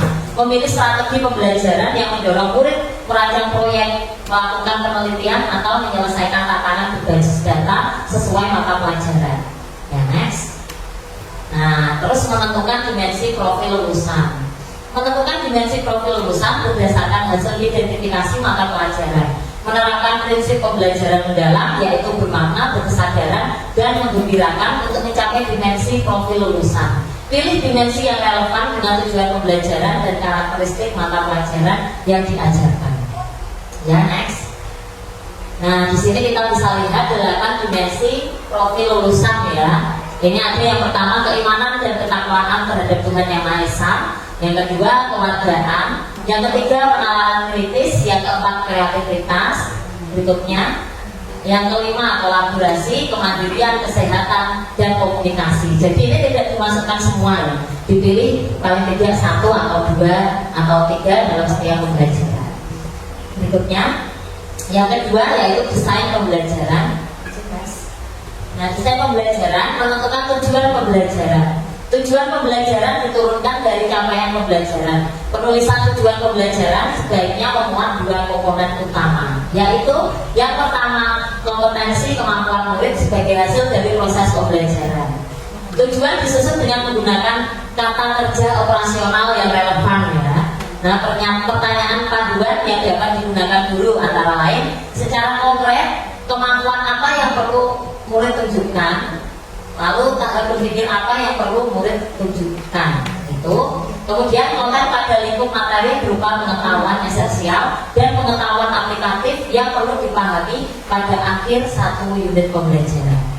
Ya, next. Nah, muncul lagi taksonomi Solo ya. Kalau yang kemarin itu pakainya taksonomi belum, yang ada C1 sampai berapa? 5 ya. Ya. Nah, sekarang kita pakai taksonomi Solo. Jadi prestruktural. Prestruktural ini hanya paham apa? Masih dalam proses berkembang ya, belum jadi awal murid tahu itu namanya sebelum mengetahui namanya prestruktural. Ada unistruktural, meningkat ke multistruktural, kemudian relasional dan extended abstrak. Next. Nah, di sini ada apa? Penjelasannya, tingkatannya ya. Tadi prestruktural itu anak belum ngerti sama sekali ya. Kemudian lanjut di unistruktural, yaitu kata kerjanya itu anak menghafal, mengidentifikasi, mengenali, menghitung, mendefinisikan, menggambar, dan banyak ya, menemukan, memberi label, mencocokkan ya. Ini yang masih tingkat rendah ya, meniru, menulis, kemudian naik lagi menjadi multistruktural, yaitu klasifikasikan, jelaskan, daftar, laporan, diskusikan, ilustrasikan, pilih, ceritakan, hitung, urutkan, buat garis besar dan pisahkan. Jadi kalau unistruktural itu baru mengetahui satu atau dua, kalau multi itu mulai banyak pengetahuannya. Kemudian relasional, anak-anak mulai menghubungkan konsep-konsep itu. Jadi kalau unistruktural itu tahu, misalnya tahu satu konsep, multi itu tahu lebih banyak. Kemudian relasional mulai menghubungkan konsep-konsep. Kemudian abstrak meluas, itu anak sudah bisa mengaplikasikan dalam kehidupan sehari-hari. Next, PM dalam taksonomi pembelajaran ranah kognitif. Taksonomi Bloom, Anderson, Krathwohl 2001 ya, itu mencipta, mengevaluasi, menganalisis, menerapkan, memahami, mengingat. Nah, lalu taksonomi Solo, Rick dan Collins tahun 1982 berpikir abstrak yang mendalam, relasional, multistruktural, unistruktural, dan prastruktural. Jadi ini urutannya dari bawah ya. Nah, yang paling atas ini yang paling tingkat tinggi. Nah, kalau ini taksonomi Bloom mulai dari mengingat. Nah, kalau taksonomi Solo itu mulai dari sebelum memahami ya. Naik. Kemudian pengalaman belajar PM di sini kita harus mengajarkan memahami, mengaplikasi, dan merefleksi. Maka tadi dijelaskan kita harus masuk dalam unistruktural supaya kita bisa menggiring siswa kita dalam proses memahami, lalu mengaplikasi, menghubungkan konsep, dan yang akhirnya merefleksi lebih mendalam, yaitu menerapkan dalam kehidupan sehari-hari. Nah, ini ya deskripsinya dan penerapan ide. Nah, ini belum memahami, mengingat kembali lebih banyak ide, menghubungkan ide-ide dan memperluas dan menerapkan ide. Next, desain pembelajaran. Nah, di sini ada 4 ya. Yang pertama adalah praktik pedagogis. Apa itu praktik pedagogis? Strategi mengajar yang dipilih guru untuk mencapai tujuan belajar dan mencapai dimensi profil lulusan. Kemudian yang kedua, kemitraan pembelajaran. Kemitraan pembelajaran membentuk hubungan yang dinamis antara guru, peserta didik, orang tua, komunitas, dan mitra profesional. Yang ketiga, lingkungan pembelajaran. Lingkungan pembelajaran menekankan integrasi antara ruang fisik, ruang virtual, dan budaya belajar untuk mendukung pembelajaran mendalam. Dan yang keempat, pemanfaatan digital. Pemanfaatan teknologi digital juga memegang peran penting sebagai fasilitator untuk menciptakan pembelajaran yang lebih interaktif, kolaboratif, dan kontekstual. Nah, jadi ini yang ada dalam desain pembelajaran. Next, desain pembelajaran. Sudah ya, tadi kita lanjutkan saja. Next, nah yang ketiga, pengalaman belajar. Next, nilai memuliakan dalam, ya tadi sudah ya pengalaman, sekarang nilai memuliakan dalam pembelajaran mendalam. Penerapan pembelajaran mendalam wajib dijiwai dengan nilai saling memuliakan dari awal sampai akhir, dengan saling menghargai dan mengangkat martabat guru, murid, murid guru, dan murid-murid, dan mengakui potensi setiap peserta didik secara utuh. Kemudian saling memuliakan dapat diwujudkan dalam tindakan-tindakan berikut. Yang pertama, menghormati perbedaan, memberi ruang partisipasi aktif, membangun relasi yang hangat dan bermakna, mendorong siswa menyadari dan mengembangkan potensi terbaiknya, menggunakan bahasa verbal dan non-verbal yang baik, benar, dan sesuai. Nah, berikutnya next, prinsip pembelajaran mendalam. Nah, jadi kita harus hafal ya, maksudnya prinsip itu ada berkesadaran, bermakna, dan menggembirakan. Berkesadaran itu pengalaman belajar peserta didik yang diperoleh ketika mereka memiliki kesadaran untuk menjadi pembelajar yang aktif dan mampu meregulasi diri. Bermakna peserta didik dapat merasakan manfaat dan relevansi dalam hal-hal yang dipelajari untuk kehidupan sehari-hari. Kemudian menggembirakan, pembelajaran yang menggembirakan merupakan suasana belajar yang positif, menyenangkan, menantang, dan memotivasi. Next, prinsip berkesadaran. Nah, jadi ini macam-macamnya. Kenyamanan peserta didik dalam belajar. Kemudian fokus konsentrasi pada perhatian, kesadaran terhadap proses berpikir, kesempatan peserta didik untuk menentukan pilihan dan memiliki alasan atas pilihannya, keterlibatan peserta didik dalam mengembangkan strategi belajarnya, dan keterbukaan terhadap perspektif baru, keingintahuan terhadap pengetahuan dan pengalaman baru. Next. Nah, ini yang prinsip bermakna, yaitu kontekstual atau relevan dengan kehidupan nyata. Keterlibatan peserta didik berperan dalam pemecahan masalah. Terus keterkaitan dengan pengalaman sebelumnya, kebermanfaatan pengalaman belajar untuk diterapkan dalam konteks baru. Keterkaitan dengan bidang ilmu lain dan pembelajaran sepanjang hayat. Ya, next. Prinsip menggembirakan. Nah, yaitu lingkungan belajar yang interaktif, aktivitas pembelajaran yang menarik minat dan rasa ingin tahu, menginspirasi, tantangan dan memotivasi, tercapainya keberhasilan belajar atau aha moment ya. Aha, nah berarti anak tahu, nah, berarti sudah tercapai. Kemudian memberikan ruang untuk prakarsa kreativitas sesuai dengan bakat, minat dan perkembangan. Next. Bagaimana menerapkan prinsip pembelajaran mendalam dalam perencanaan? Ya, kita yang pertama berkesadaran diterapkan dengan merencanakan kegiatan yang memberikan kenyamanan peserta didik dalam belajar, fokus, konsentrasi, dan perhatian. Kemudian untuk yang bermakna diterapkan dengan merancang pembelajaran yang kontekstual, relevan dengan kehidupan nyata, terkait dengan pengalaman sebelumnya, kebermanfaatan ya, pengalaman belajar untuk diterapkan dalam konteks baru. Kemudian menggembirakan diterapkan dengan memastikan bahwa proses pembelajaran berlangsung secara interaktif dengan aktivitas pembelajaran yang menarik, menginspirasi, menantang dan memotivasi serta menunjukkan keberhasilan belajar. Ya, next ya, pengalaman belajar dilakukan secara bertahap untuk mencapai level pembelajaran mendalam. Nah, jadi yang pertama pengetahuan esensial, pengetahuan aplikatif, pengetahuan nilai dan karakter itu ada dalam memahami.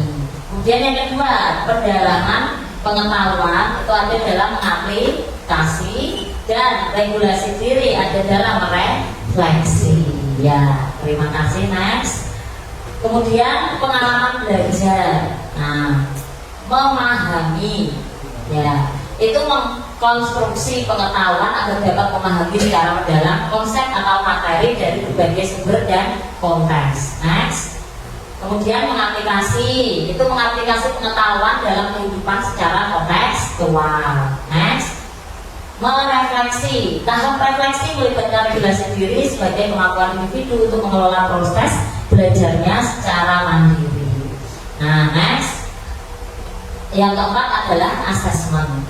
Asesmen pada awal pembelajaran, asesmen pada proses pembelajaran, dan asesmen pada akhir pembelajaran. Next.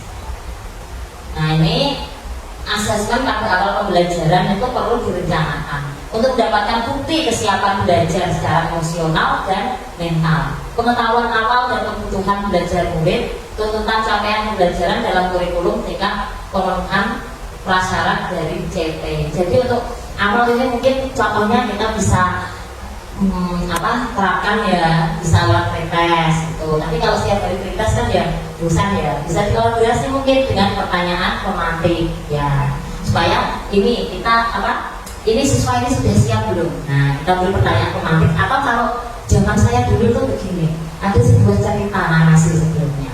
Nah, seperti misalnya Bu Dina pergi ke pasar membeli ikan. Nah, kalau pas besar mungkin ya kilogram itu ya mungkin ya. Beli ikan sebanyak 2 kilogram, lalu membeli jeruk 2 kilogram, atau tidak mungkin satuannya memberi membeli kemiri 2 ons. Nah, berapa juga belanjaan Ibu Dina? Nah, dari sini kan itu bisa mengasah kemampuan anak dalam awal pembelajaran. Nah, nanti waduh masih banyak yang susah belum tahu, lalu kita pelajari, lalu kita masuk dalam pembelajaran. Yaitu asesmen selama proses pembelajaran tadi sudah dijelaskan, yaitu melalui apa?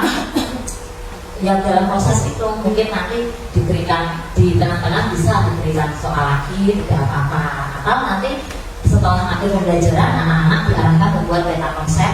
Jadi kita bisa melatih ya anak-anak mengungkapkan pemahamannya setelah belajar. Kemudian asesmen hasil pembelajaran. Nah, ini hasil ya direncanakan untuk mengukur pencapaian kompetensi sebagai bukti keberhasilan pembelajaran dengan cara tes portofolio atau proyek. Yang setelah buat tentang konsep tadi ya, dia bisa disuruh bikin proyek. Ayo setelah ini kamu belajar. Nah, belajar apa di warung dekat rumahmu. Nah, misalnya berapa kilo nanti dihitung. Nah, itu kan proyek kecil ya. Besok coba dilaporkan. Nah, itu dalam asesmen hasil pembelajaran. Kemudian next, proses penyusunan perencanaan pembelajaran, menganalisis capaian pembelajaran, menyusun tujuan pembelajaran dan alurnya, merencanakan pembelajaran dan asesmen.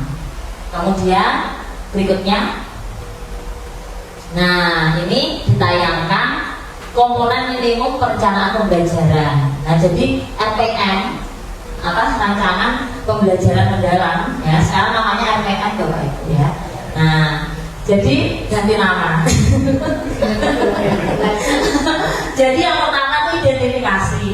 Nah, jadi di sini kita tentukan dimensi profil lulusan. Nah, itu ada 8 bisa dicetak. Nanti minimal 1 atau 2. Lebih tidak apa-apa. Tapi kalau semua itu tidak ya, terlalu kompleks ya, tidak mungkin.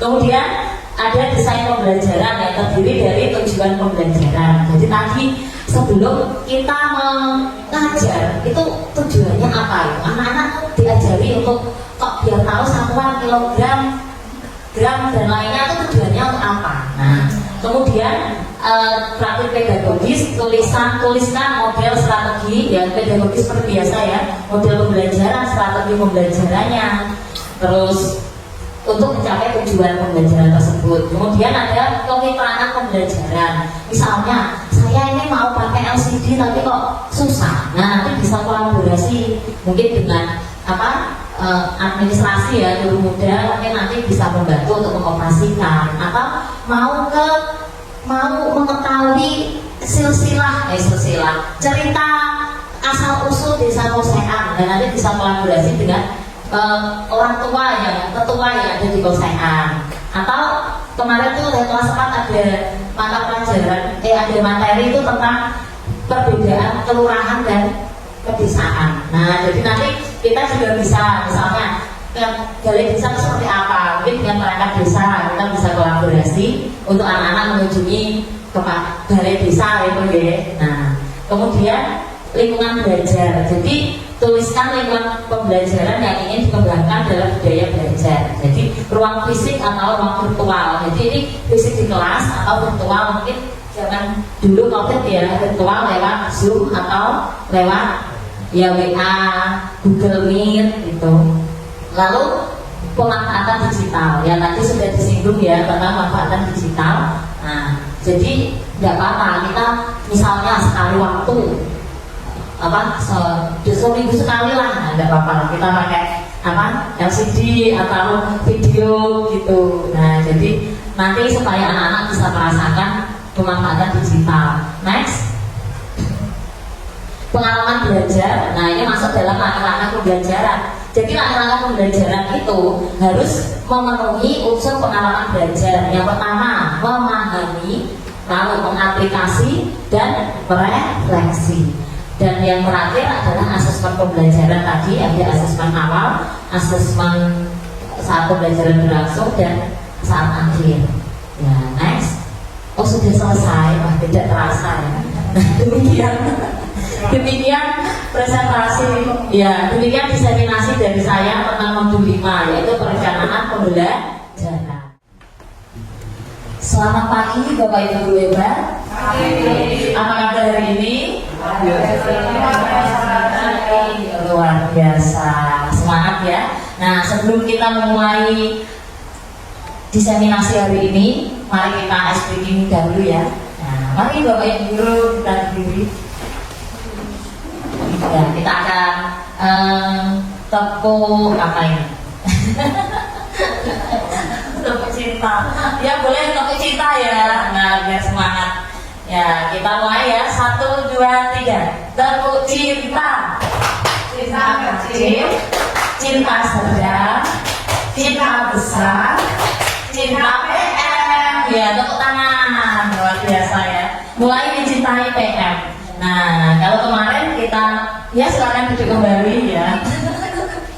Nah, sekarang kita akan melanjutkan modul yang selanjutnya ya. Kemarin kita belajar modul 5 tentang perencanaan pembelajaran mendalam. Sekarang kita akan masuk ke pelaksanaan pembelajaran mendalam modul 6.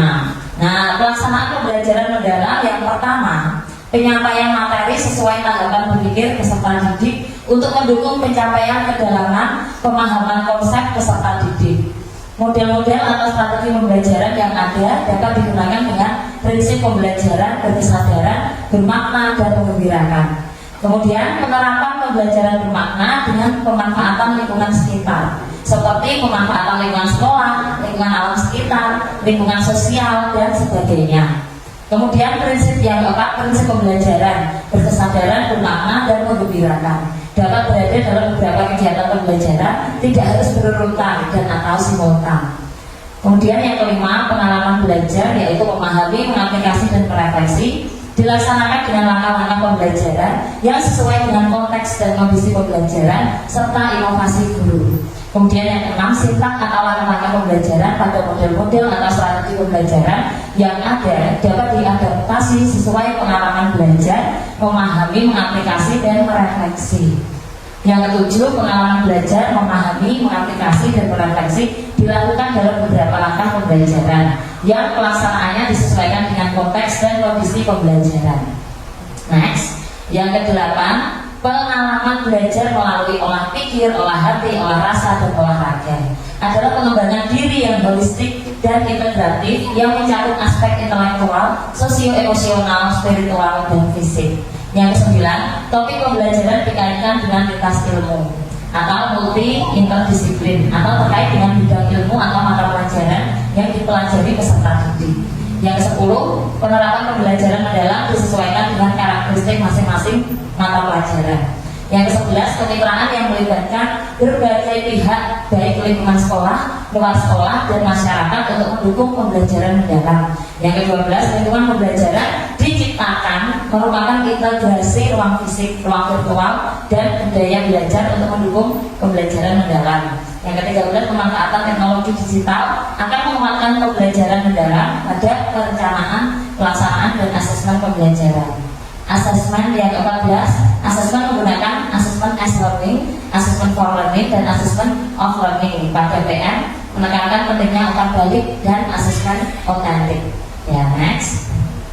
Contoh, ini pelaksanaan pembelajaran mendalam pada mata pelajaran agama, pendidikan Pancasila, dan matematika. Nah, jadi pada pembelajaran agama yang berfokus pada pengembangan spiritual, karakter, akhlak, dan atau moral melalui penanaman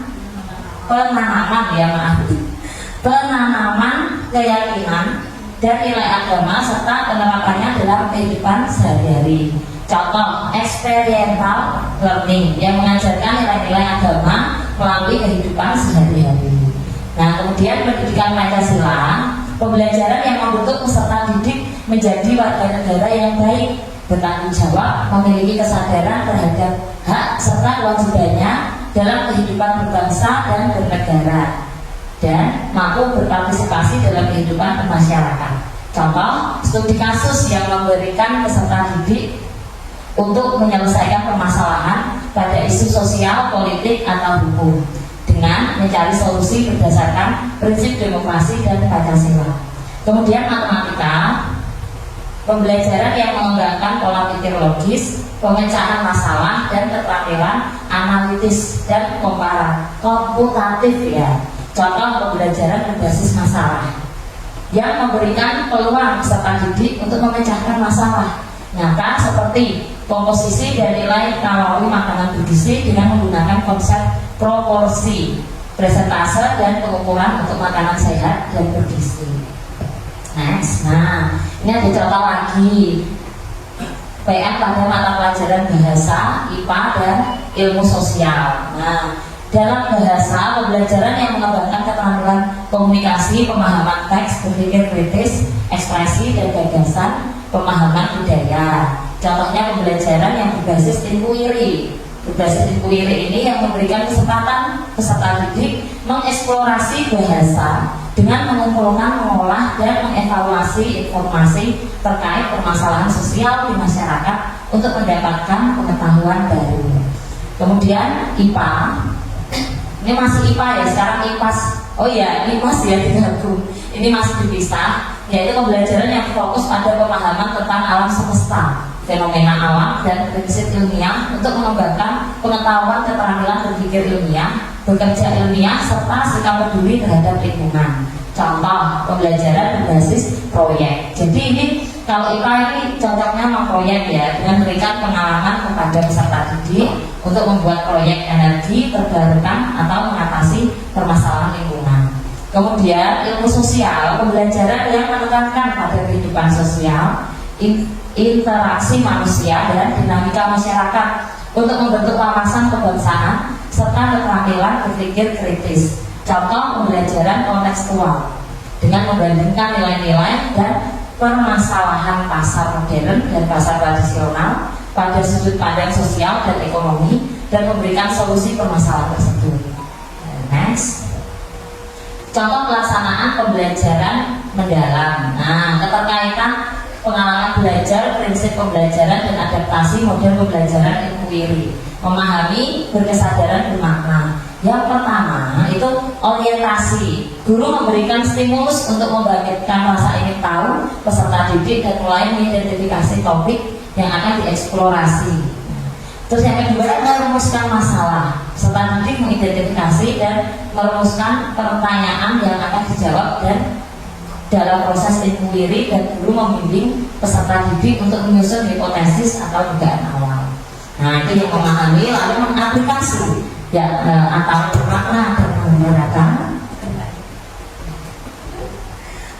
Tiga, pengumpulan data.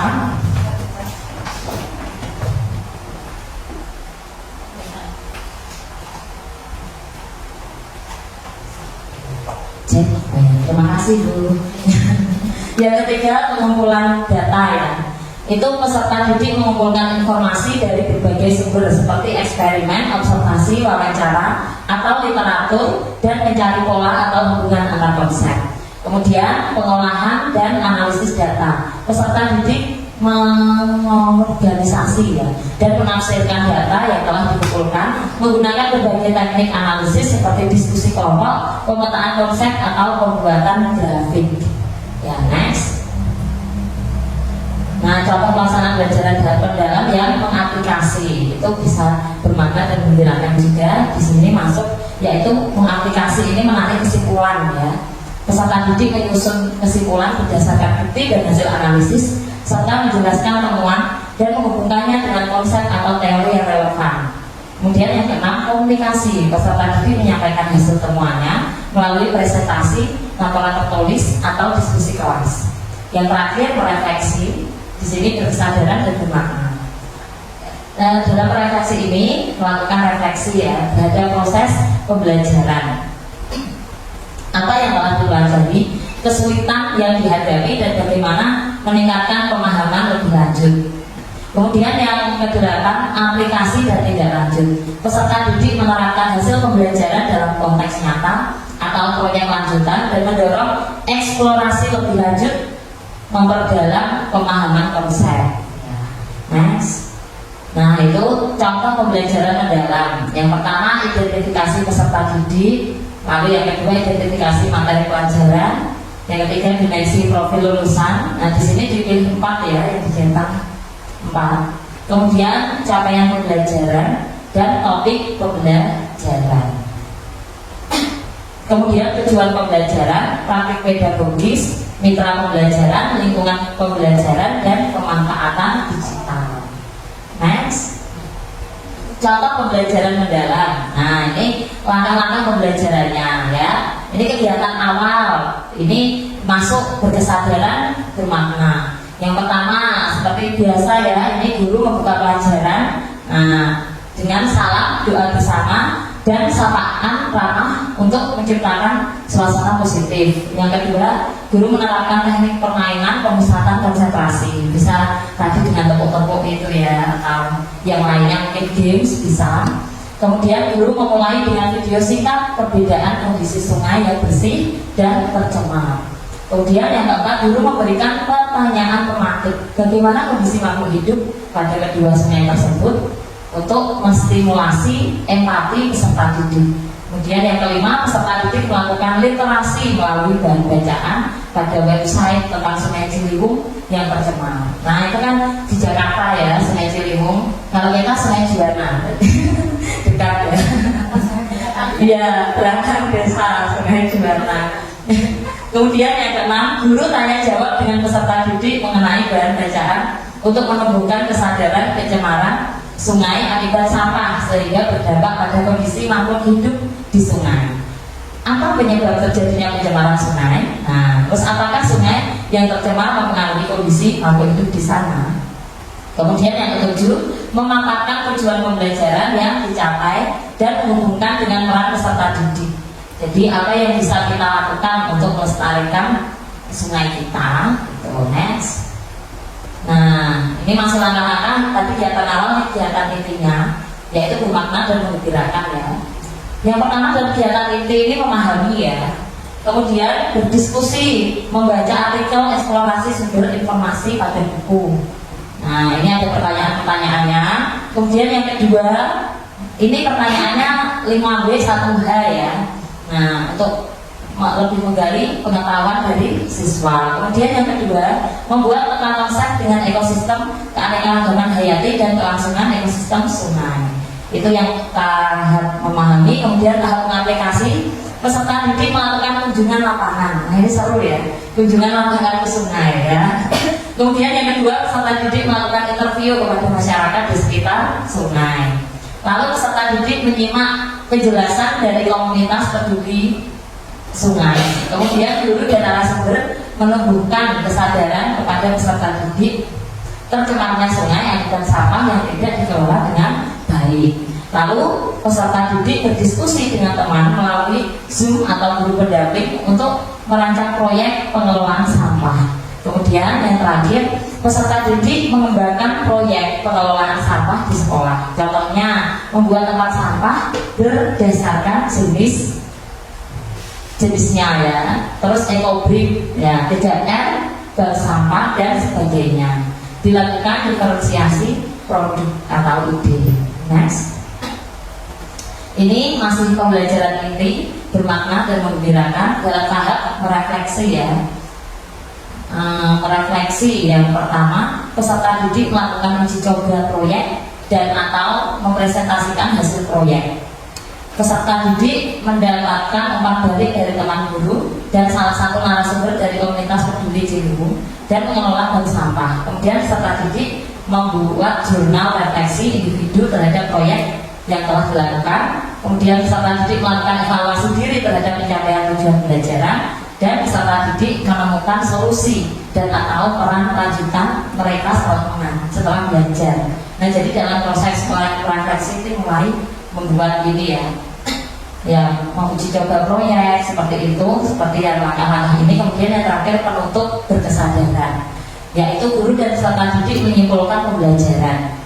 Guru mengajak peserta didik merencanakan pembelajaran selanjutnya dan strategi belajar yang akan digunakan.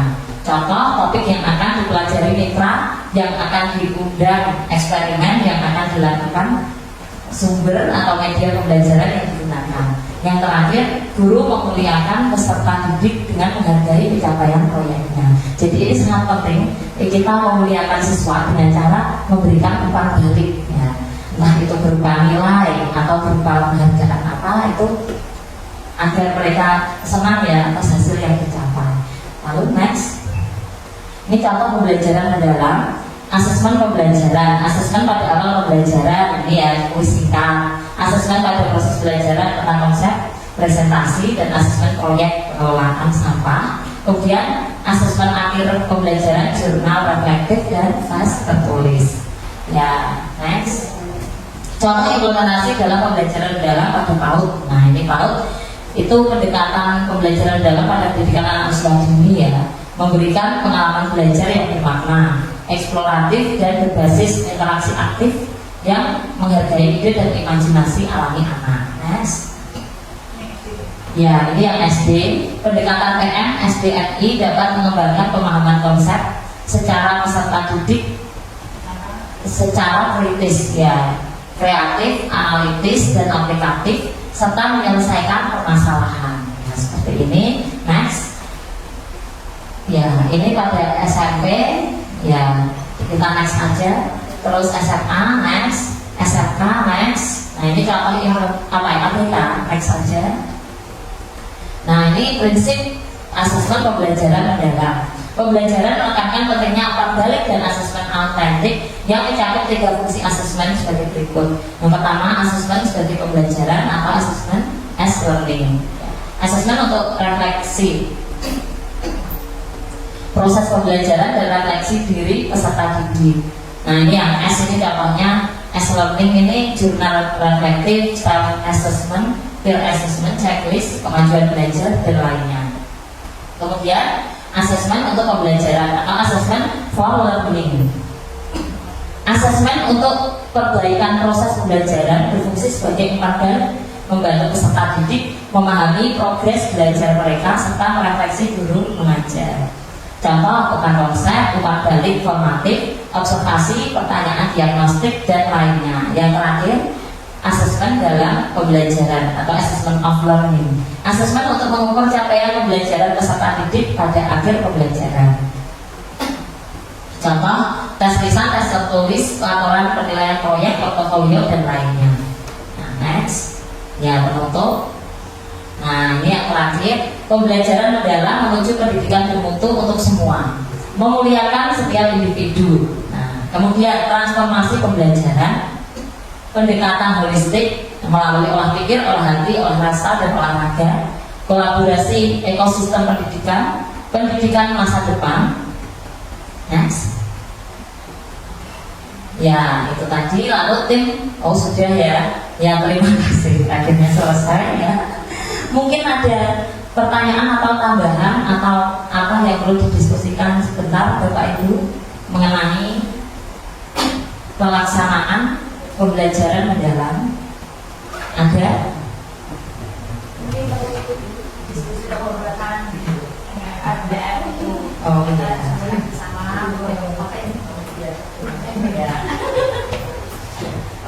Mungkin nanti setelah setelah diseminasi ini kita berkelompok berdiskusi untuk membuat perencanaan pembelajaran secara bersama-sama gitu Bu. Ya.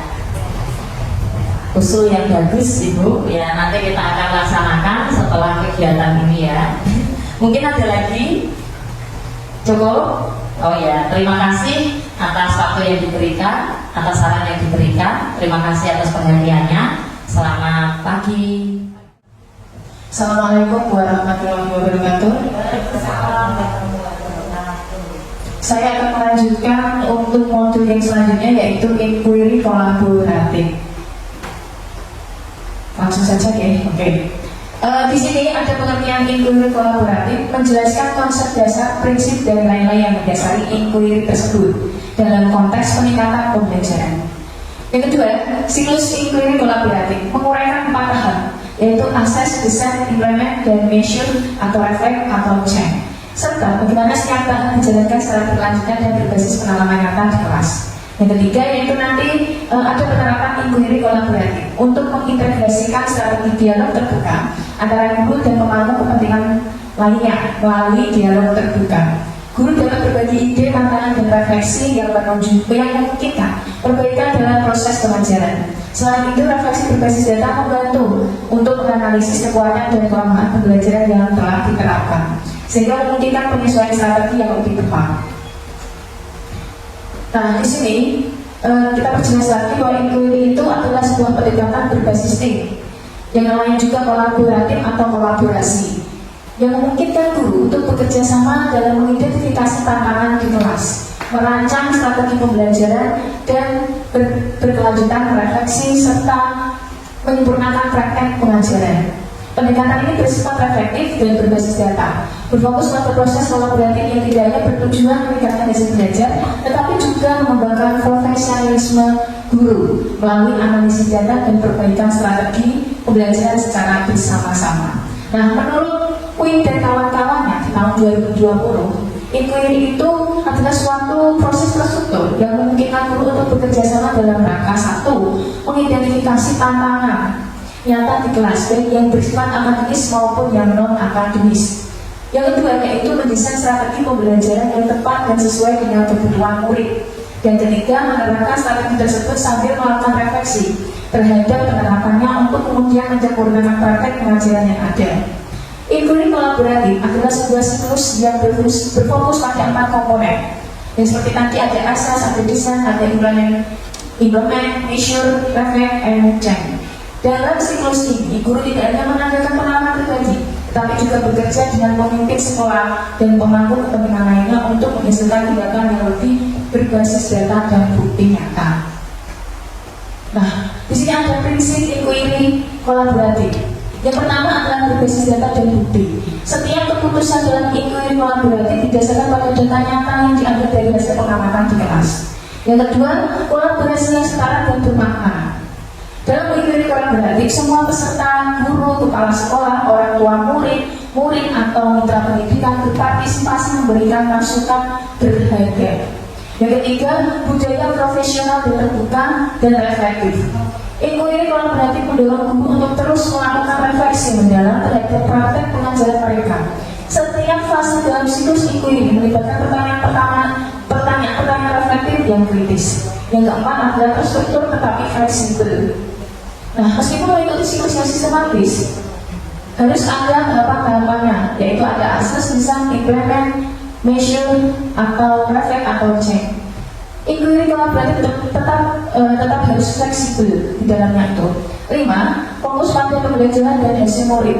Semua kegiatan inquiry diarahkan untuk memastikan bahwa murid benar-benar belajar secara mendalam, bukan hanya diajari. Hal ini menuntut adanya fokus yang jelas pada tujuan pembelajaran dan hasil yang terukur. Yang keenam, pembelajaran berkelanjutan di tempat kerja. Nah, kita sebagai guru harus profesional agar itu sesuatu yang efektif terjadi melalui kerjasama, bukan hanya melalui pelatihan formal, melainkan pembelajaran berkelanjutan yang dilakukan bersama-sama. 7. Kontekstual dan responsif. Inquiry kolaboratif tidak hanya berfokus pada perubahan permukaan, tetapi juga pada transformasi yang bermakna. Lanjut. Nah, di sini ada nilai-nilai dalam melakukan inquiry kolaboratif. Yang pertama adalah kepercayaan, hormat dan memuliakan antar anggota tim. Kepercayaan menjadi fondasi utama dalam inquiry kolaboratif, di mana setiap anggota tim merasa yakin bahwa pendapat dan kontribusinya akan diterima dengan baik tanpa penilaian negatif. Yang kedua yaitu keterbukaan dan kejujuran dalam berbagi pengalaman dan tantangan. Keterbukaan dan kejujuran menjadi kunci agar proses inquiry berjalan dengan baik. 3. Yaitu komitmen untuk perbaikan berkelanjutan. Inquiry kolaboratif bukanlah kegiatan sekali jadi, melainkan proses yang berkelanjutan. 4. Kesetaraan dan keterlibatan semua pihak. Nilai kesetaraan memastikan bahwa setiap anggota tim memiliki kesempatan yang sama untuk berkontribusi dalam diskusi dan pengambilan keputusan. Siklus inquiry kolaboratif. Di sini ada asas. Asas itu adalah identifikasi. Tahapan pertama yaitu proses memahami secara mendalam siapa murid yang akan dihadapi kita dan apa fokus inquiry kolaboratif yang ingin disasar. Yang kedua, desain atau perencanaan, di mana setelah memahami secara mendalam siapa murid yang ada di hadapan kita, pada tahap asas berikutnya dalam siklus inquiry kolaboratif adalah merancang pembelajaran yang bermakna, adaptif dan menata. 3. Implementasi atau pelaksanaan. Di tahap ini, di mana guru dan tim kolaboratif secara bersama-sama menerapkan rencana tindakan yang telah disusun dalam proses inquiry untuk meningkatkan kualitas pembelajaran. Yang keempat adalah measurement, reflect, dan check, pengukuran refleksi dan perubahan, di mana siklus ini sangat penting untuk memastikan bahwa pembelajaran yang telah dilaksanakan benar-benar memberikan dampak positif bagi murid dan menjadi dasar bagi perbaikan berkelanjutan. Penerapan inquiry kolaboratif. 1. Membangun dialog terbuka dan reflektif, di mana diskusi dapat berjalan dengan efektif dan produktif. Perlu diciptakan ruang aman di mana setiap anggota tim merasa dihargai dan bebas menyampaikan pendapat tanpa takut dihakimi. Yang kedua, mengintegrasikan dialog terbuka dalam proses inquiry kolaboratif. Dengan membangun dialog terbuka yang sehat, komunikasi yang jujur dan kondusif dapat terjalin antar guru, kepala sekolah, orang tua, dan murid. 3. Melakukan refleksi berbasis data untuk perbaikan yang terukur. Selain dialog terbuka, refleksi dalam inquiry kolaboratif harus didasarkan pada data pembelajaran yang konkret dan valid, seperti hasil evaluasi murid, observasi kelas yang sistematis, serta feedback dari murid dan orang tua. 4. Panduan diskusi reflektif tim inquiry. Agar proses dialog dan refleksi berjalan lancar, serta membangun dan dalam penggunaan bahasa yang tepat sangat penting. Nah, di sini ada kasus penerapan inquiry kolaboratif di sekolah. Pada kasus ini, salah satu SD di daerah pesisir Jawa Tengah menghadapi tantangan pembelajaran yang cukup kompleks pada materi IPA tentang banjir. Sekolah ini memiliki murid yang berasal dari lingkungan yang sering terdampak banjir, sehingga materi tersebut sangat relevan dengan kehidupan sehari-hari mereka. Namun, guru-guru menyadari bahwa pembelajaran selama ini cenderung bersifat teoritis dan kurang mengaitkan materi dengan pengalaman nyata murid, sehingga minat dan pemahaman murid kurang optimal. Selain itu, suasana belajar sering terasa monoton dan kurang memotivasi murid untuk aktif berpartisipasi. Murid juga kesulitan menghubungkan konsep ilmiah dengan kondisi lingkungan sekitar mereka. Guru-guru merasa perlu merancang pembelajaran yang lebih berkesadaran, bermakna, dan membahagiakan agar murid tidak hanya memahami materi secara kognitif, tapi juga mampu mengaplikasikan pengetahuan dalam konteks nyata dan merasa senang dalam proses belajar. Menyadari hal tersebut, beberapa guru IPA, Bahasa Indonesia, dan guru pendamping lainnya berinisiatif melakukan inquiry kolaboratif, di mana mereka mulai dengan mengidentifikasi kebutuhan murid dan konteks lingkungan melalui observasi dan diskusi bersama kepala sekolah serta wali kelas. Bersama-sama, mereka merancang pembelajaran terpadu yang mengajak murid melakukan penelitian sederhana tentang penyebab dan dampak banjir di lingkungan sekitar, serta merancang solusi pencegahan yang kreatif dan aktif. Nah, di sini ada contohnya dari cerita tadi. Jadi cerita tadi, kasus tadi ya. Di sini ada perencanaan dalam melakukan inquiry kolaboratif. Nah, ada asas yaitu identifikasi, ada desain perencanaan. Di mana tahap ini langsung diambil ke diskusinya. Yang pertama, mengumpulkan data awal pemahaman murid melalui pentas dan observasi kelas. Yang kedua, diskusi dengan wali kelas, kepala sekolah, dan orang tua untuk memahami konteks lingkungannya. Yang ketiga, diskusi antar anggota tim. Nah, di sini ada peran guru atau tim. Guru melakukan asesmen awal dan observasi. Selanjutnya, guru sebagai fasilitator dan pengelola dokumentasi. Di situ juga ada guru fasilitator dan pengelola dokumentasi. Hasilnya yaitu data kebutuhan dan kondisi murid terkait materi banjir, gambar konteks lingkungan dan kebutuhan pembelajaran yang relevan. Hasilnya fokus area inquiry kolaboratif. Untuk perencanaannya dirancang dengan menggunakan rencana pembelajaran berkesadaran, bermakna, dan membahagiakan. Menyiapkan instrumen observasi, gambar kerja, dan asesmen formatif. Peran guru yaitu sebagai fasilitator dan pengelolaan dokumentasi. Hasil atau outputnya rencana pembelajaran lengkap dengan tahapan dan alat evaluasi. Yang kedua, instrumen mendukung pelaksanaan dan evaluasi pembelajaran.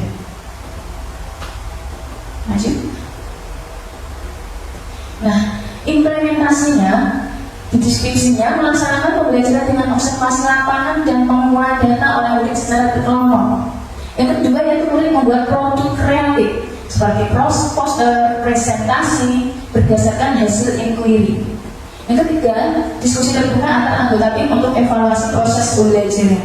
di mana peran guru atau tim sebagai pengajar, pengamat, dan pengolah dokumentasi.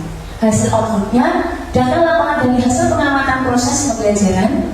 Yang kedua, produk pembelajaran yang bermakna dan memotivasi murid. Yang ketiga, perbaikan dan penyesuaian strategi pembelajaran secara real time. Selanjutnya, tahapannya adalah measurement, reflect, dan check, di mana mengumpulkan data asesmen formatif dan produk murid. Peran guru masih sama, pengolah dokumentasi. Hasil outputnya pemahaman mendalam tentang keberhasilan dan tantangan pembelajaran. Nah, ini masih tahap measurement, reflect, dan check tadi. Lakukan diskusi reflektif pada ruang diskusi dengan pertanyaan kunci. Mendokumentasikan hasil refleksi dan perubahan yang direncanakan. Peran guru sebagai fasilitator dan pengelolaan dokumentasi. Hasilnya, rencana tidak lanjut dan perbaikan untuk siklus pembelajaran berikutnya. 2. Dokumentasi pengembangan profesional guru dan peningkatan untuk pembelajaran berkelanjutan. Nah, itu tahap-tahapannya dalam kasus tadi. Sekian dan terima kasih.